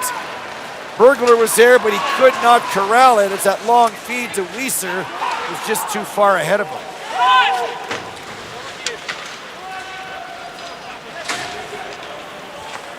Max Lapierre in on the forecheck. He knocks down Rahimi, which is hard to do, as Rahimi is a big man wearing number 48 in yellow. Andres Ambio keeps it in, looking for Kessler. Broken up by number 22, Stefan Ulmer, and back comes Lugano the other way. Sanitz with a shot. Comes back to the point where it's pumped in by Fuhrer. Comes to Lapierre, backdoor, they score! Alessandro Chiesa surprising everybody and puts it into the back of the net. It's now 3-0 Lugano. And you don't see the big number 27, the team captain for Lugano, Chiesa. Doesn't find himself down low too often, but look at him stepping in, doing a nice job. And you can see the excitement from him after he tapped that one in. Not in an area that he's accustomed to being in. The happiness from 27, it's obvious to everybody here, but a nice job. Looks like a goal scorer's finish right there. Drove to the post, pivoted slightly. You'll see him open up his skates slightly right here. Look at it. And then watch that nice tap in. A goal scorer's goal for the Lugano captain, Alexander Chiesa. Come on, boys, come on, boys. Well, we've talked about activating defenses as it relates to Team Canada. There's a lot of offensive firepower on the back end. We talked about James Wisniewski, that's obvious. Ryan Wilson can move his feet. You saw Alexander Chiesa right there. There's a lot of defensive options on this team. And you can score from the points. That can increase your chances, especially in these games. And here's another chance, 2-on-1. Bringing it in is Bertagia with a shot. He had Fazzini driving to the net. Puck hit the goalkeeper in the mask, Neifler, and that caused the stoppage. And that plays exactly what I want to see from a winger coming down right there. He looks off Fazzini, but look at him pivoting. He's coming over, cross-cut right there. That's the shot. That's the shot. I'd rather him do that because too often guys are overpassing. He caught Neifler right there, square on the mask. But that is what a kid like Bertagia needs to be doing more of. Shoot first, pass second. And there, Neifler not able to get his glove across. Glove in the left hand. The puck came in right square on the face. Wasn't able to get that glove across to make the save with his glove, but instead took it right square on the mask. You're okay? Oh, yeah. It's good to do it. It's good to tell it. Let's go. What? Here's the officials say, let's go. I mean, you think that's... It's hard to hurry up someone, a goaltender after you just took one right off the head, you right? Another one? You want to get the play going again, but you got to give him enough time to get settled back in. That one? I got to see that. So Melvin Neifler will stay in the game. They're talking about getting another mask, using the backup goalie's mask. That's not going to happen. Rahimi gets the puck out to Sam Walzer. In over the line, trying to get Davos back in this game, and crashing in front of the net is Rahimi. And now the pushing and shoving continues. Elvis Merzlikins didn't like getting crowded and bumped in his crease. And now the dance in front of the net continues. And it does, but there was nothing wrong with that. Elvis being a little sensitive there. All Rahimi did was follow in on the play. 48, you'll see it right here. The shot from Walzer, 23. He handles it, but Rahimi's just following in the play. He wasn't doing anything too much. Wasn't looking for trouble right there before Elvis gave him the blocker and a bit of the stick. That's just solid. You're following just in case it's a rebound. Conversation now with Brian Wilson and one of the referees. 3-0 is the score for Lugano. There's a look at their coaching staff. Very happy with the results so far. Got a chance to talk to both Doug Shedden and Pat Curcio's assistant before the game. I think they had a real quiet confidence going into tonight's game.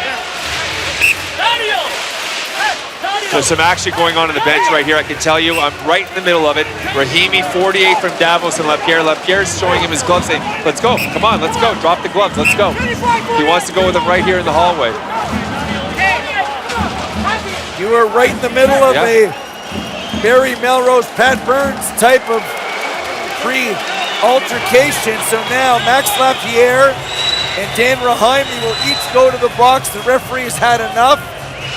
I think he's going to give them 10 minutes each. That's the only way to cool things down as they talk to each other in the box. There better be separation there. You talked about this thing boiling over, Doug. It's close to boiling over right now. Yeah, right. And we all know what an agitator Lapierre is. He made his mark doing that National Hockey League. Not many guys do it better than him. He's a big physical guy. I think there's always been people have underestimated how big he is. He's a tall kid, 6'2", 6'3". He's not afraid to throw his body around. He'll drop the gloves when necessary. But on the flip side, look at him there, still yakking at Rahimi. He's totally under his skin. He's living in his head right now. Rahimi, I've seen him play in Sweden, seen him play over here in Davos. He's not a physical guy. He's a classic European defenseman. He's not looking for trouble out there at all. But he's got to do a better job of letting Lapierre get between his ears. Max Lapierre continues to taunt Dan Rahimi. If I can read lips, and I'm sure our fans at home can hear him talking about, why are you scared? Why did you turtle in front of the net? The whole team hates you, huh? So the trash talking Doug continues here front and center. Sorry, there are other guys on Davos that would be more than happy to answer the bell with Lapierre. Rahimi just unfortunately is not one of them.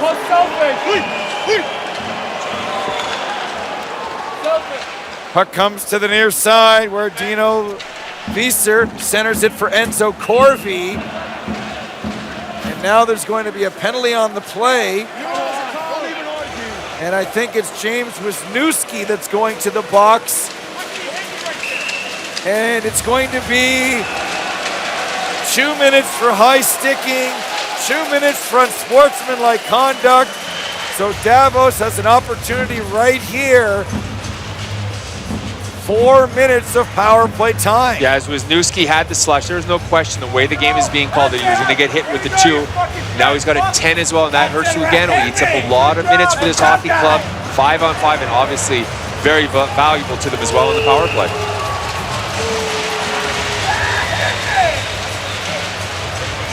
Face-off will be to the right of Elvis Merzlicken. So tempers boiling over here at the Spengler Cup. The third goal by Dario Bergler. Actually, the second goal was by Bergler. The third goal by Alessandro Chiesa has really opened things up in terms of pushing and shoving and physicality in this hockey game. Let's see if Davos can get back into the game with 1 or 2 goals here. They've got 4 minutes to work with a double minor to Wisniewski. Chomo Ruchu behind the net. Gets it to Ambio. Near side for Ruchu. There's a shot. Elvis Merzlickens, though, once again in the butterfly, makes the save and hangs on. And that's the shot you want. You want the puck coming off Ruchu, stick in that situation. You'll see him coming on the top of the circle. He's got all the time in the world. A good shot on net. Saw the shot, but Merzlickens, big in the goal, made the save. And there's Lapierre with Rahimi. We all know what he did in the National Hockey League. He made a living, living in other people's heads, and he's done that to the big Swedish defenseman for Davos tonight. Face-off is controlled by Davos. In after it and getting it back to the point was Per Ledeen. Gets it to an Andreas Ambiel. Comes back to Ambule, but that puck bounced over his stick as the frustration continues for the team in yellow. Yeah, that was some sloppy passing right there. There's a poor zone entry, and the end result is another puck 200 feet away from the net as Julian Walker gets right in on Neifler, who has no choice but to cover up. And you talk about zone entry all the time. Look at that. Ledeen comes over the blue line.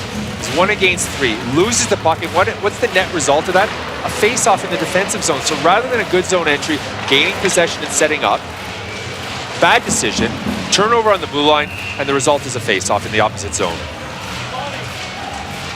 Under 3 minutes to go here in period number 2. 56 seconds gone, and the double minor penalty to James Wisniewski. Faceoff is controlled by number 71 in yellow. That's Claude Pachot. Gets it here to Fieser. There's a shot from a sharp angle, but the key to all these shots, no rebounds, no second chance opportunity, as Elvis Merzlikins has been perfect so far. Well, what's happening right now is Lugano's doing a good job of keeping those shots to the outside. Yes, they're getting shots, and yes, Elvis is making sure that he's not giving up rebounds, but he's getting a chance to see the puck from the outside. Really credit the way the tightness of the Lugano box right now on their penalty kill is.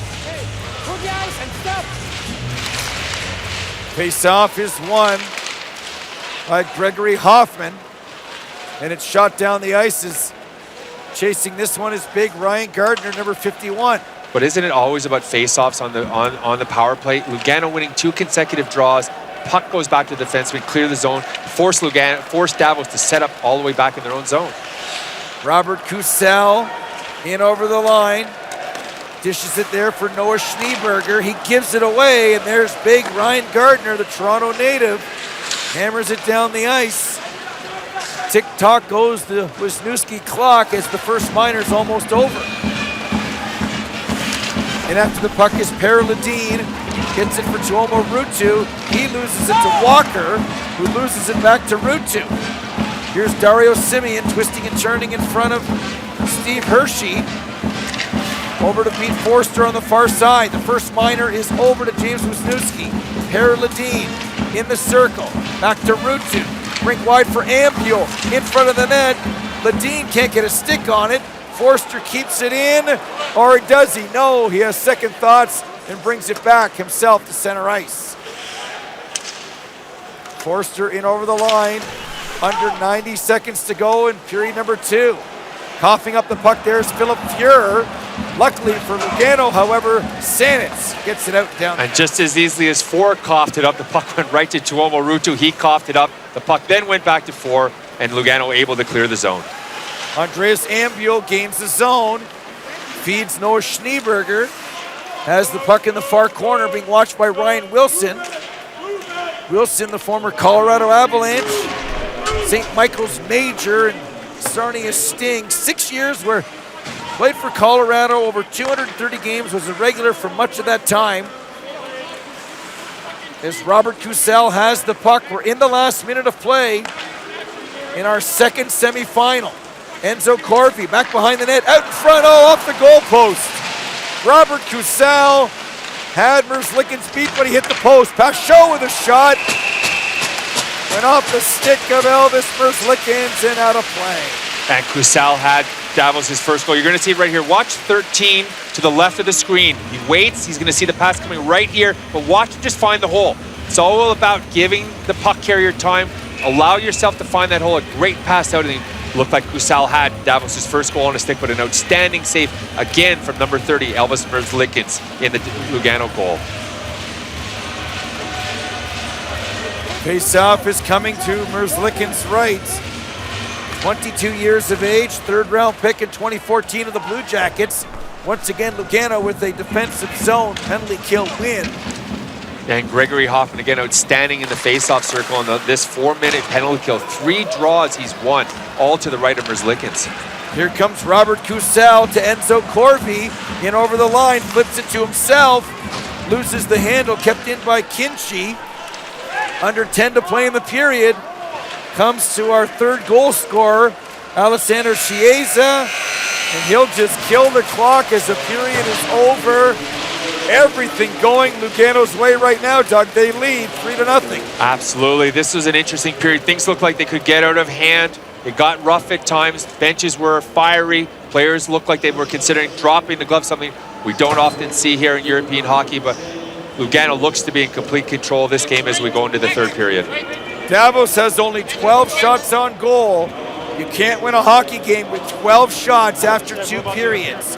This is the 90th edition of the Spengler Cup, live on TSN.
That much.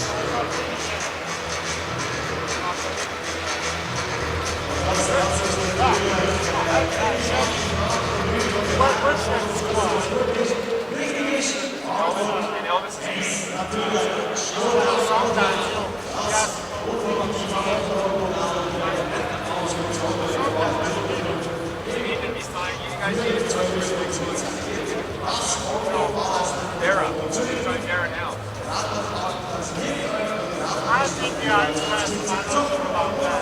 That is their logo. Friend of mine, my trainer, me too. I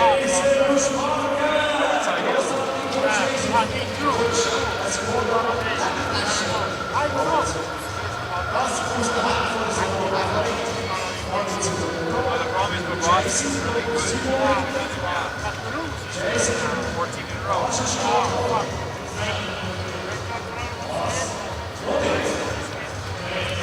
Absolutely. In a year from now, you will not be the worst game in hockey anymore. It's over. I think but you know, today, like it was sucked. I hate it.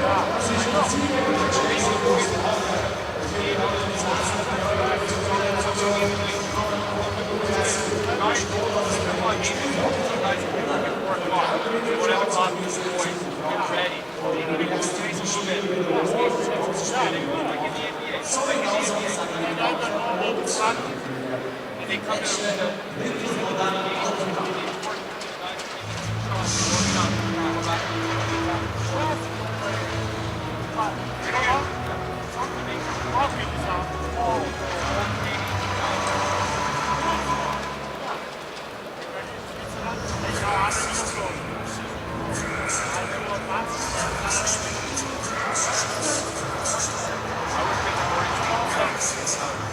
That's right.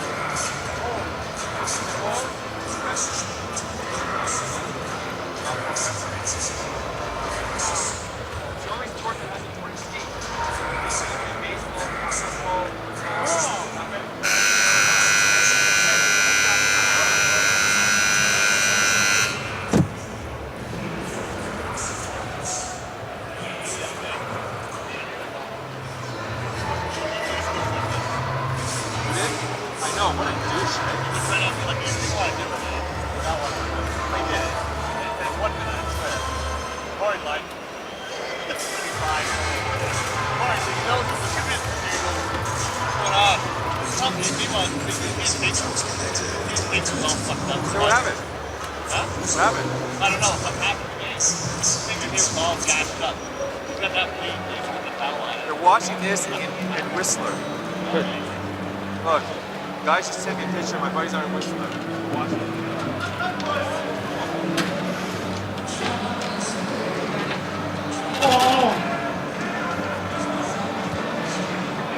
Back on headset.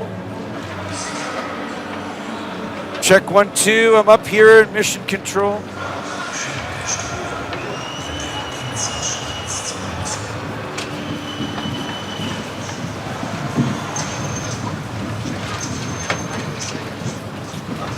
Can you say hello and Happy New Year to Kelly from myself?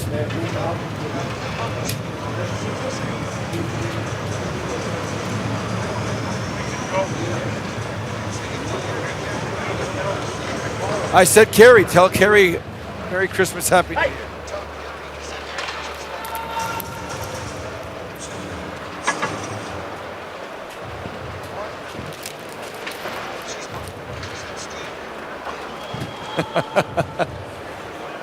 She should have her own podcast. I like that shot. What's your game right now, mate? What's your game? I think she should be on the air, to be honest with you. She's very entertaining.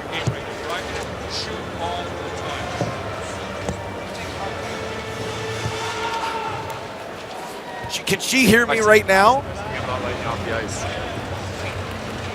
Huh? Hello, Carrie. Good to see you. Perfectly legal. I mean, hear you. I like your game tonight.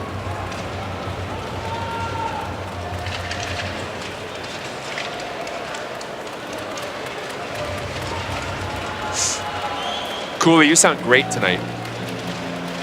Just tonight?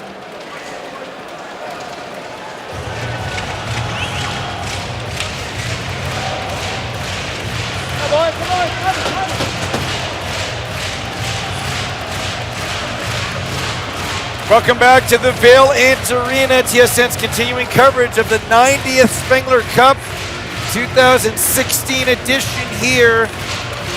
Semi-final number 2. Davos in gold with the blue and white trim on my left against Lugano in black, white with the yellow trim to my right.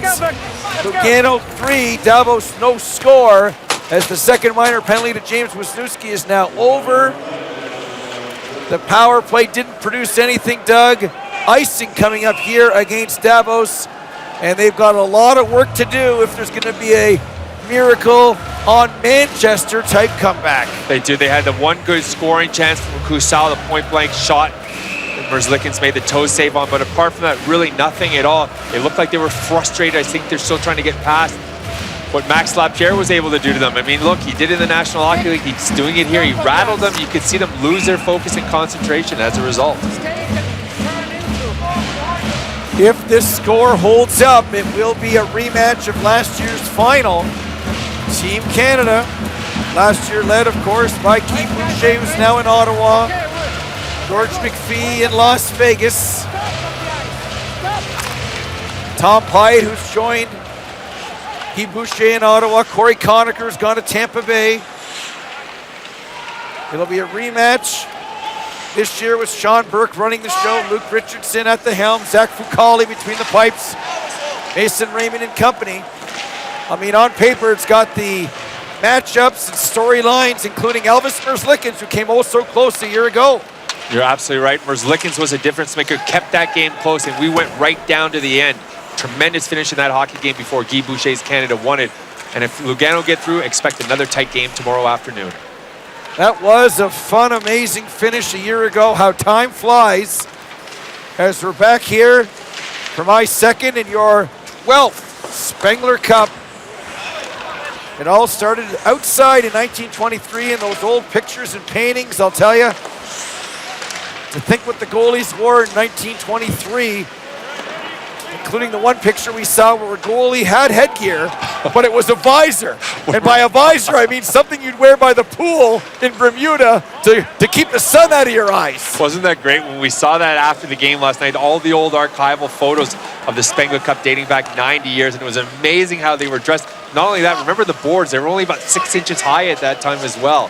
So it's fair to say the tournament has come quite a long way since its inception. And so is the game of hockey. I mean, the NHL just turned 99 as the penalty is coming up here on the play. To number 23, Sam Walzer. I'm not sure why, 187 feet away, he grabs. I think it was Wisniewski, it doesn't matter. Yeah, it was Wisniewski, I believe. But the end result is another power play, already trailing by a score of 3-0. And this is a killer right here. You're right, it's 200 feet away from your own goal. Ulmer was cutting around. He had the net. Just let him go. Let him go, but instead gets tangled up with a stick, and it's just another easy call for the referees to make. Face-off easily won by number 9 from Lugano, Tony Martinson. Back comes Wieser the other way, short-handed. Oh, what a save! Did you see that? Elvis Merzlikins with the blocker as he absolutely robs Wieser from point-blank range. There was a penalty for holding on the play, but wow, what a chance, what a save. And Wieser broke right through it. Mark Wieser, 65, and his brother, 56, but look at the backhand. Watch Elvis again following the puck. It's tracking. Look how quickly he goes across, gets the blocker on it right here, hits flush the U on the UBS, and a brilliant blocker save on the Wieser brother, number 2, by Elvis Merzlikins. So we will play some 4-on-4 hockey. Melvin Neifler got the call over Gilles Sen. Did that surprise you to begin the hockey game? Not that we're pointing the finger at Neifler, because overall, I think for the most part, he hasn't really given up any bad goals. No, in fact, he hasn't at all. He's played pretty well. All of the goals have been legit goals from Lugano tonight, so no softies. I was a little bit surprised because we talked to Arno Del Corto, the head coach from Davos prior to the game. He told us that he was going to play Sen, but they made a decision after the warm-up to go with Neifler. Not sure why. They're pretty close lip. And so as a result of that, a bit of a surprise. We thought it was going to be Sen, but Neifler's played very well so far this evening. Elvis has an issue with his pads. We'll sort it out and come back here to Davos.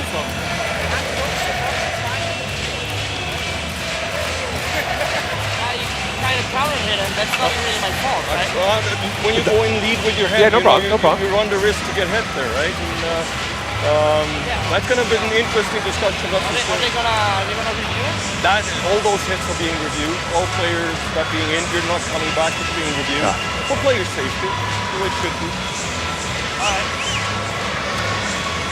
I have a pretty good look at it on the ice, though. So we did see a replay. This is TSN's continuing coverage of the Spengler Cup. What you're seeing there With the shoulder or what? is one of the referees talking with Alessio Bertaggia, and they're talking about having his hits earlier in the game on Greg Schiaroni reviewed. Bertaggia is worried that he could be suspended. It was the Forsberg bump back play. The official said that every play is being reviewed. As we'll listen in here, perfect timing, great job by the boys and girls in the truck. There's the play. It's a play that upset Davos, but I don't think it's a penalty, Doug. No, when we came out to start the third period, he immediately came to me and asked me if we had a chance to see the replay and whether or not I thought it was a penalty or a clean hit. And you and I are pretty consistent on this. We think it was a fair hit. Wraparound chance. Trying to shovel that one in was Robert Cusal, our second intermission guest, and he was dejected when he was talking to me in the box. I don't think anyone in Davos expected 3-0 after 20 minutes of play, but that's what we had after 40 minutes in Davos and an offside call at the Davos line. But if there's one thing we've come to expect in this tournament are the potential for changes in the score line. Here's a look at Kusal not giving up, trying to stuff it in. Merzlikins there again, but lead changes have been a consistent theme throughout this tournament, so don't be surprised. All it's going to take, and it's a cliche of course, but it just takes one goal for Davos to get back into this game. The Swiss National League as we know it today started in 1979. 12 teams in the league. Bern won it all last year. Remember last year, Austin Matthews played for Zurich, and that team was coached by Mr. Mark Crawford. Doug Shed back behind the bench, and let's be honest as well, going into the tournament, if they have the call-in shows and chat rooms like they do in North America, there was some heat on Doug Shed going into this tournament, Doug. Well, there's a lot of heat on him, and which is an amazing thing, isn't it? He leads the team to a final appearance last year in the Spengler Cup. They're finalists in the Swiss season. They get off to a slow start this year. Injuries, goaltending, injuries to the goaltender, and yet what's happening? The panic button all across the Lugano area. It's a canton of Ticino, which is like a province. And to your point, the chat rooms, the talk shows, the all sports channels, they're inflammatory in that part of the country, and they wanted his scalp, and I hope for his sake that this tournament helps calm down some of those naysayers.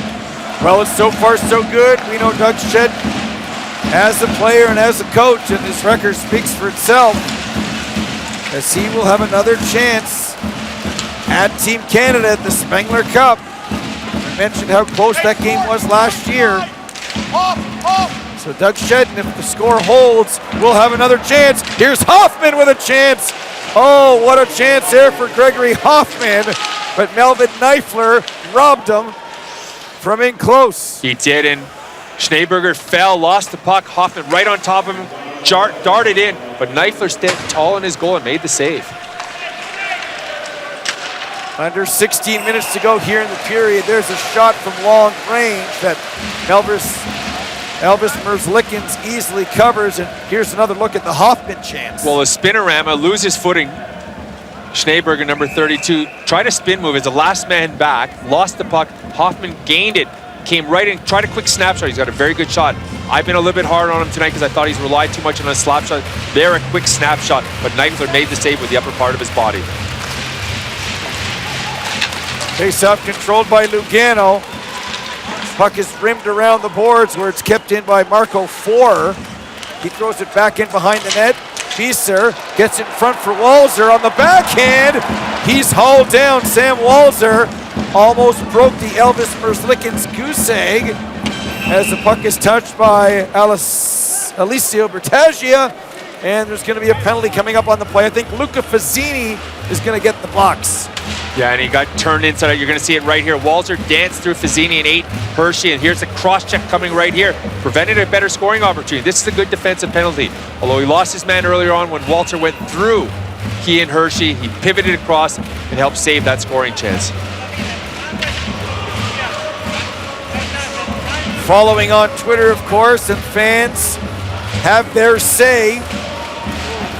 Got a tweet that said that was not a penalty on Bertaggia on the bump back. Let's not get carried away. And another tweet that said, I found Max Lapierre and James Wisniewski very entertaining in the penalty box. At one point, Wisniewski was rubbing his fingers together. Obviously, the universal sign for money, pointing at himself. You can figure out the rest, Canada. Oh, they are. And listen, this is an adjustment for James Wisniewski. He's never been over here, so there are some major cultural differences in terms of how the game is officiated, what to expect away from the rink. And believe me, I think he's learning pretty quickly here in the 2016 Spengler Cup. You just took a look there, vis-a-vis the camera, of Honegger's hunches and some of our game stories.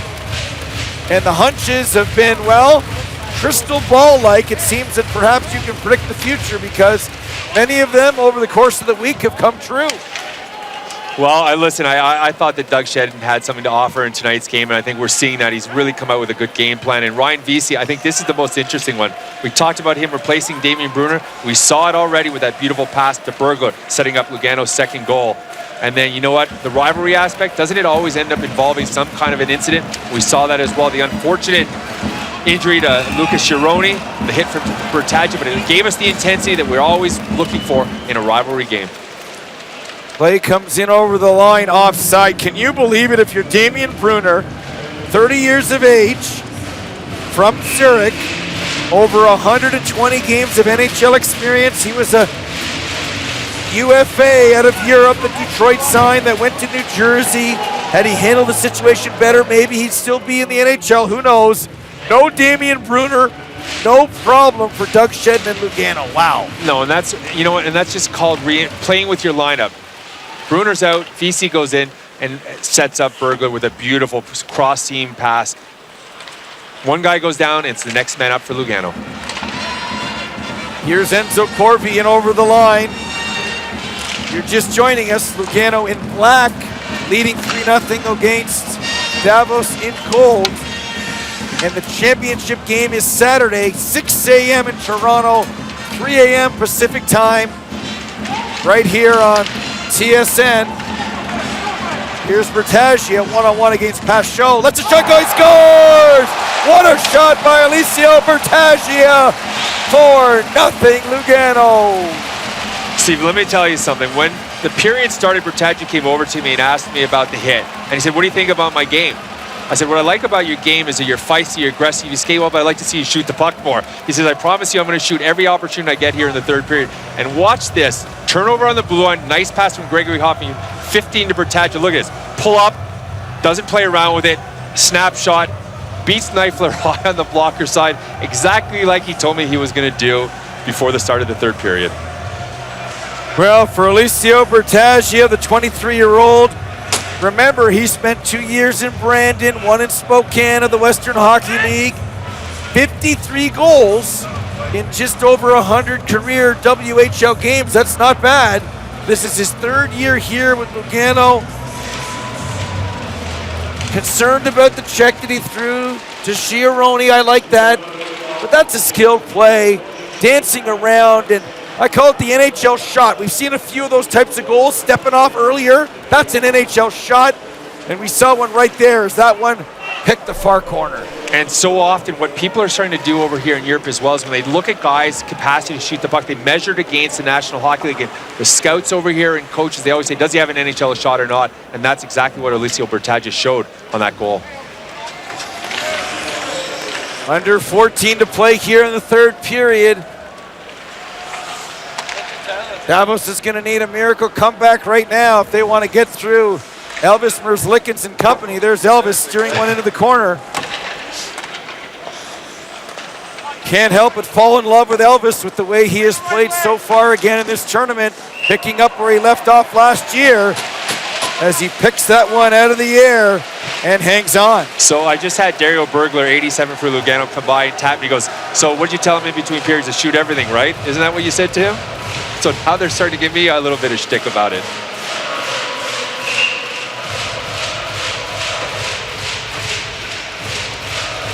Face off to the right of Merzlikins. Another sold out crowd, 10 sellouts in a row. It'll be 11 tomorrow as we complete our journey to Davos once again with 11 games in 5.5 days before the annual New Year's Eve supper in Zurich. That's the most anticipated supper of this tournament. Believe me, there's been a lot of predecessors that have been involved in this tournament that have come over from TSN, and believe me, that Sunday night supper is the highlight of the week. And apparently, word on the street is we will be able to watch Canada-USA World Junior matchup as things have gone very well for Team Canada in Toronto. The tournament in Toronto and Montreal, of course, this year. We're under 13 to go here in period number 3. A perfectly executed game plan by Lugano, Doug Shedden's team, and getting the goaltending when the game was tight early by Elvis Merzlikins, as it's 4-0 for the team in black. Julian Walker was tripped. Elvis heads to the bench, and a penalty is coming up against Davos unless Lugano can score here. 6-on-5. Rafael Sanitz at center. And over the line to Lapierre make that. Max Lapierre. As the whistle goes and a penalty's coming up on the play. So power play for Lugano going to the box. Number 65, Mark Wieser. You see him right here, the hook on Walker, 91. Again, 180 feet away, just let him go. Even if you're able to hold him down, you don't get called. What difference is it going to make there? But you can see things really starting to go horribly wrong for Davos.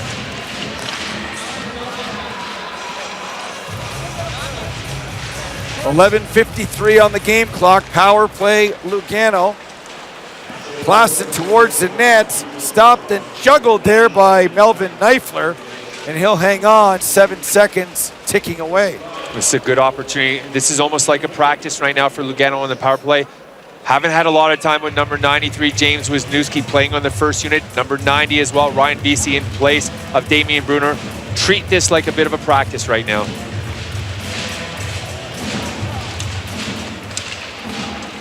I guess Team Canada's hope for a quadruple overtime thriller isn't going to come through to have these teams stay up all night, but that's the way it goes, I guess. Yeah, you don't always get what you wish for. That's not an Elvis song. No, it's a lyric out of the Rolling Stones, though. Well, maybe a little less conversation, more play-by-play here. Under 12 to go in the period as Linus Klassen brings it in. Has a goal in the game, gets it to Wisniewski, tips it, gets it back again as he's playing catch with another goal scorer in the game, Dario Bergler. Wisniewski into Bergler from the circle, gets it in deep. Controlled here by Ryan Vesey, has an assist in the game. Wisniewski up top, floats one towards the net, nobody in front.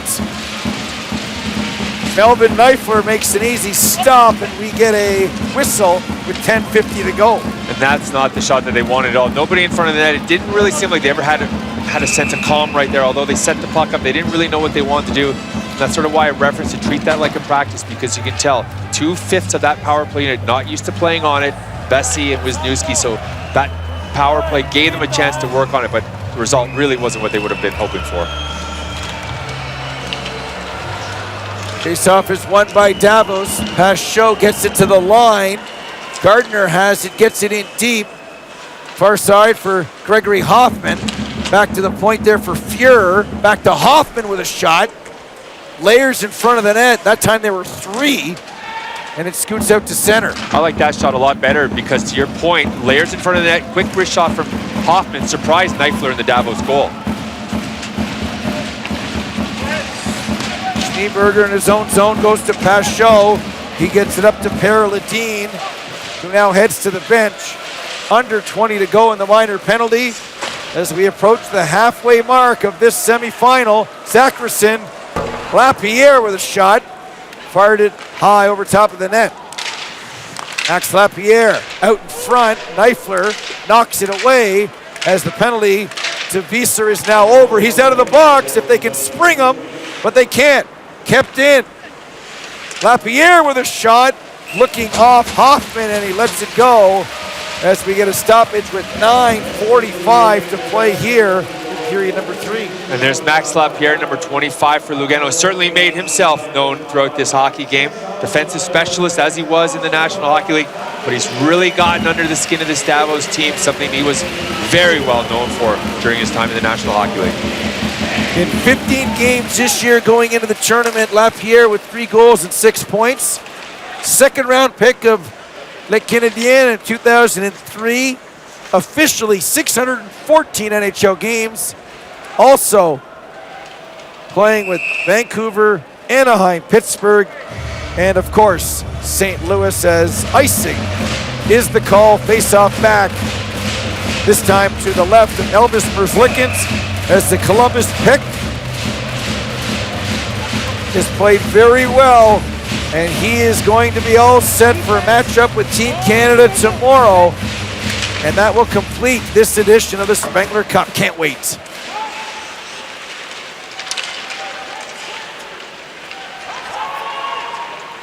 Here's Rafael Sanitz, 33 years of age. He was drafted by Columbus back in 2001. 4th year with the team, spent some time in the ECHL and AHL. Lapierre in on the forecheck, as is Julian Walker.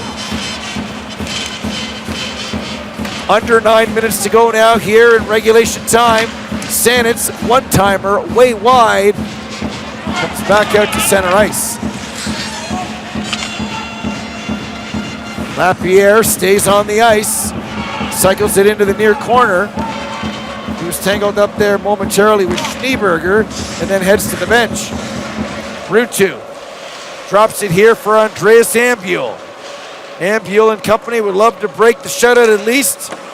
Give the fans a little New Year's present before the calendar turns to 2017. Traffic in front. Gardner corrals the puck, the Toronto native. 20 years pro hockey as once again Bertagia brings it in. His shot goes wide, picked up by another 15, Tomo Ruutu, and he loses the handle. Back the other way comes Fazzini. Tries to chip it to himself, but nice defensive play there by Marco Four. He'd have none of that. No, but a nice attempt by Fazzini. We've watched him throughout the tournament. This is the kind of things that he likes to try. He's really got great stick hand coordination. Always looking to make a move. And of course, you'll see plays like that in our summer skills camp, of course, my friend. Flipping the puck over a stick to yourself. Or you can dump it in the corner and play 90s and 80s hockey. Take your pick. I'm not even going to touch that. Loose puck in front of the net. Merzlikins and company poke it away as we approach the 13-minute mark. It is a 4-0 lead in favor of Lugano. In over the line, always digging hard, Dino Wieser. Back to the point, Rahimi with a shot. I'm not sure who in the NHL, you said maybe the Hunter brothers. I see some Darcy Tucker in number 56.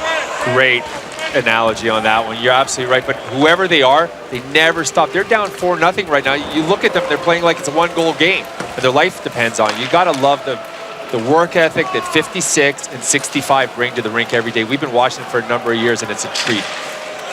Rahimi with a shot, comes to the line. Sven Young tries to keep it in, he can't. Poked back out to center. Time continues to be a factor. Enzo Corvi with a shot, and Elvis Merzlikins, you're not beating him with that shot from that spot in this game. So not even close. I mean, here's a shot coming in from Rahimi. Elvis sees it all the way. Look, you can see there's Wieser again, 56. Dino Wieser trying to get a stick on it, or at least create a diversion in front of Elvis, but Elvis tracking that puck in all the way from the blue line and stabs it with his glove hand.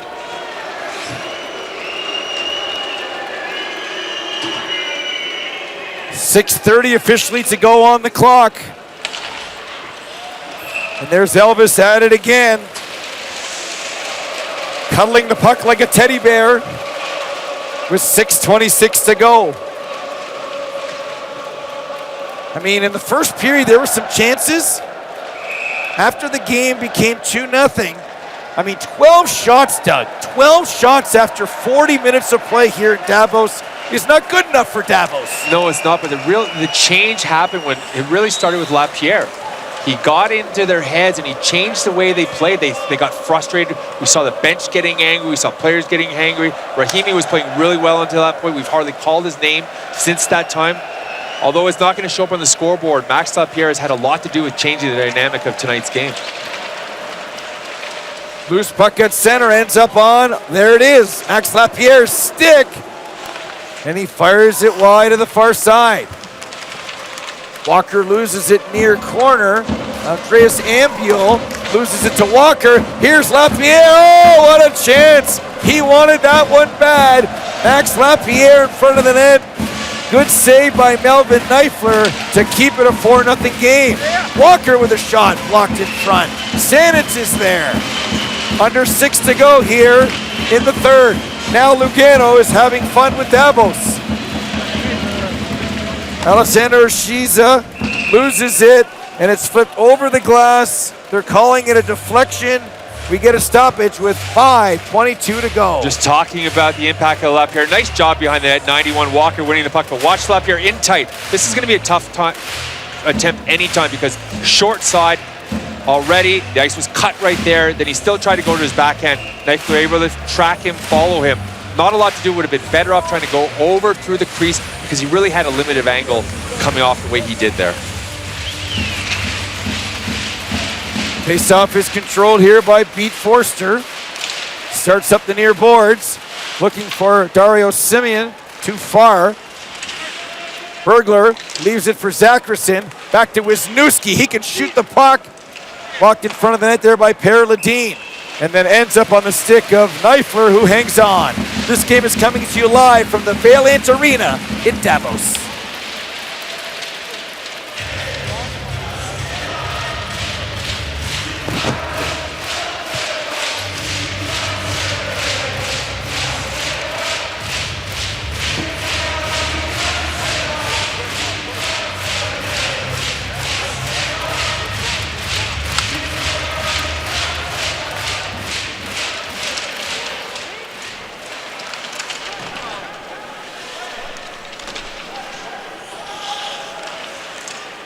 We are now under 5 to play in semifinal number 2 at this 2016 Spengler Cup. The Battle of Switzerland, unfortunately, has been one-sided. Lugano leading. Here's Hoffman fanning as it comes to Rahimi. Lugano leads 4-0, and they're poised to play Team Canada live on TSN, 6 a.m. Eastern, 3 a.m. Pacific time on Saturday. It's a rematch, folks, of last year's final, won by Team Canada 4-3, Doug. Yeah, it was a tremendous game. Went right down to the wire. Lugano had a face-off in the Team Canada zone, pulled their goaltender, had a great chance to equalize it, but Guy Boucher led Canada, along with George Maffei, the general manager, to Spengler Cup victory and Spengler Cup gold in 2015.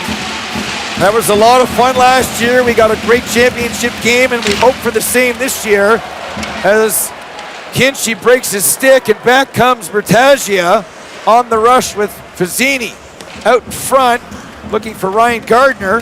That didn't work. Here's Luca Fazzini now, 21-year-old skilled forward. He's done very well at this tournament. He gets it back to Steve Hershey, the 35-year-old veteran, 14th year with the team. Here's Bertagia to Hershey with a shot right on, rebound, cleared down the ice, and icing is coming against Davos. It was a good shot from the blue line from Hershey, but I really like this kid, Fazzini. Young, developed player, 21 years of age, really got great hands. And there's the stick. How often are we starting to see that more and more, these expensive composite sticks that break much more than I recall wood sticks did? Well, I'd like to use my Sherwood 50-30 PMP myself. I was at the store the other day. It was $28 or something. You know, if you would have asked me, Steve, I wouldn't even guess that they still made them. They do, and they smell terrific. I used to love the Coho fiberglass, which is the first stick. You love the Sherwood all wood, the 50-30, the PMP. I remember the first Coho that came in with fiberglass in the shaft of the stick. I remember it well. Didn't it have kind of like a round handle? It did, absolutely. There's a chance in front for Walker, another chance for Walker, and Walker is stopped. Now it's almost, Dad, don't embarrass me by bringing home a wooden stick or going on the ice with a wooden stick. Honestly, I didn't even know they made them anymore, because even when you go to the rinks now, whether it's old timers, intermediates, and obviously kids, everyone's using the composite shaft. I always said I spent a couple $100 on a stick if I knew there were 50 goals in it. I guess 35 over the last 2 years is worth the money, Doug. Yeah, as long as you still have it at the end of the season. 3:09 to go here in regulation. Look at the seats. They're still full. The people are still happy. They're still making noise. And James Wisniewski is still shooting the puck as it goes off Neifler and out of play. And so the stage is, sorry, Doug, the stage is set. First blush, what comes to mind? Lugano in Canada tomorrow. I think I'll tell you what comes to mind is an improved Team Canada. I mean, you just watch them go through the tournament and you almost feel like this is their destiny right now to get to the final. And as for Lugano, well prepared, well coached hockey team. It's going to be a battle of two really good goaltenders. Elvis Merzlikins, who's obviously played very well for Lugano. And then Zach Fucali, who came in game 2 and has given Canada what they needed, which was real strong goaltending, a true number 1. Julian Walker with a great set play off the draw. I know the spirit of Davos has been busted up a little bit, but that was textbook tic-tac-toe. And then Walker nails the crossbar. Here's the typical Spengler Cup. They don't pass to stationary wingers there at the hash marks. Even Max Lapierre started to fly the zone, wanting the puck. Didn't you know? I thought exactly the same thing. As soon as they gained possession, everybody pivoted and went up the ice. And this is something you don't see at home anymore. Everything is structured. The game is so much of a flow game over here. I think that's what makes it so enjoyable to watch as well. Gardner leaves it for Luca Fazzini, and there'll be yet another penalty on the play for hooking. Well, in watching NHL hockey this year, and let's be honest, coming out of the World Cup, a lot of great action, a lot of excitement as you see this crossbar shot by Walker. And I mean, I look at coaching and I look at Mike Babcock. He doesn't want Mitch Marner stationary along the right wing boards. So when the puck goes D to D and up the wing, Marner keeps leaving the zone because that's as much a defensive play as it is an offensive play. If he stays there, why would you want him to get filled in by a pinching defenseman or the far forward, Doug? Well, and you know what, and that's why Mike Babcock is who Mike Babcock is, right? He recognizes that the best usage for a player like Marner is to keep him in motion all the time, because otherwise, what's going to happen? If he's stationary, he's going to get run over. His size is going to be a disadvantage as opposed to keeping him in motion where his skating and his skills become an advantage. And that's why Mike Babcock has gotten so much out of that young team already. William Nylander and obviously Austin Matthews. But there's a whole generation of coaches still in the league that think the opposite of that. The times are changing. The game is changing. I think in the last 2 years, the skill on display, and we love watching it, whether it's on this side of the pond or our home side. And of course, the World Juniors is a glimpse into the future. And the game is in good hands. There's the 2-minute warning here in Davos. Wieser brings it in, right in on goal. Oh, Rahaimi wanted that one. As the Wieser brothers are on the ice again. Delayed penalty coming up to Lugano. As skating the puck out here, Dino Wieser over to Sven Young. Beat Forster, tried to feed number 9, Tino Kessler, but it went off his skates. Under 90 seconds to go in the second semifinal. All that's left to be decided is, will there be a shutout for Elvis Merzlikins? Puck is touched, we get a stoppage, 1:18 to go, and we'll have 4-on-4 hockey almost to end this hockey game. And it's going to be Dominic Heinrich, number 92, right here, catching Mark Wieser. The hook right there in front of the referee prevented him from getting the shot off, and now Heinrich going off for Lugano.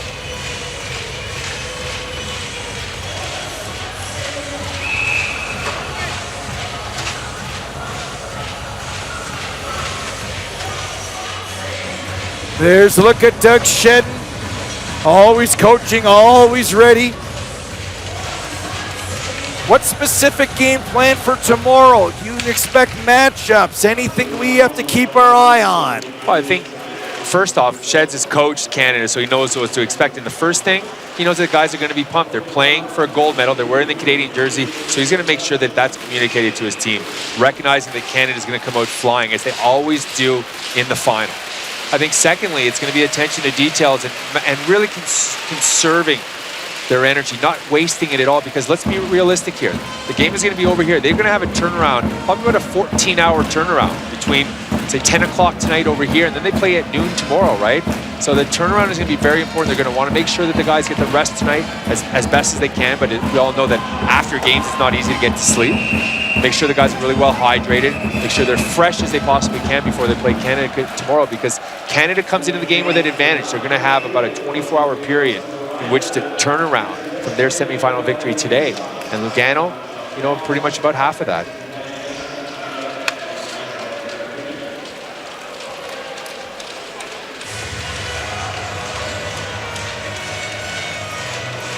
Under 36 seconds to go as the disappointment on the face of the Davos players. And Lugano knows the rematch is all set. It will be Team Canada and Lugano live right here on TSN, 6 a.m. Eastern Time, 3 a.m. in Vancouver.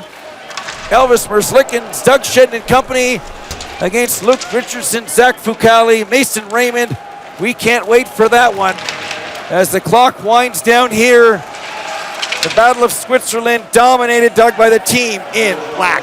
Absolutely, and you know, it's interesting, there was a lot of anticipation for a Davos Canada final, because that's become the one that we've really been treated to some exceptional finals. But if tomorrow's game is anything like last year's game, the fans watching would be treated to an exceptional hockey game tomorrow. Here is the horn, and the game is over. Our first shutout of the tournament goes to that man, Mr. Elvis Merzlikins. Shuts the door. 4-0. Lugano wins this one. Officially, he finished with 35 saves in the game. And no doubt, Elvis was the story tonight. Elvis Merzlikins in the Lugano goal. It's obvious to me, and I think to you as well, that he's regained the form last year that made him the MVP, the goaltender of this tournament. He's leading Lugano back. This is huge for this team, both tomorrow and going into the season. Although the scoreline's a little bit surprising, Lugano certainly full value for their victory tonight. I'm Steve Coolius on behalf of Doug Honegger, associate producer Phil Williams, and producer Michael Charbonne. I'm Steve Coolius saying bye-bye from Davos, and we'll see you tomorrow morning.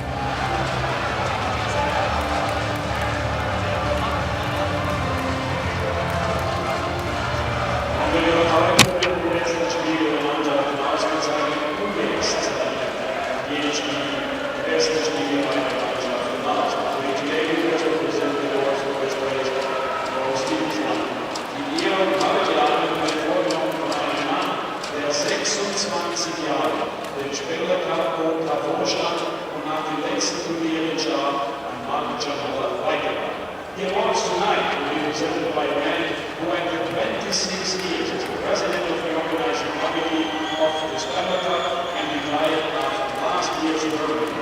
Welcome, Mr. Spengler Cup, Freddy von Percy.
zu der ein Applaus zur Gratulation an den Finalisten, Vertreter der National League, Lugano, confrontation.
Much better.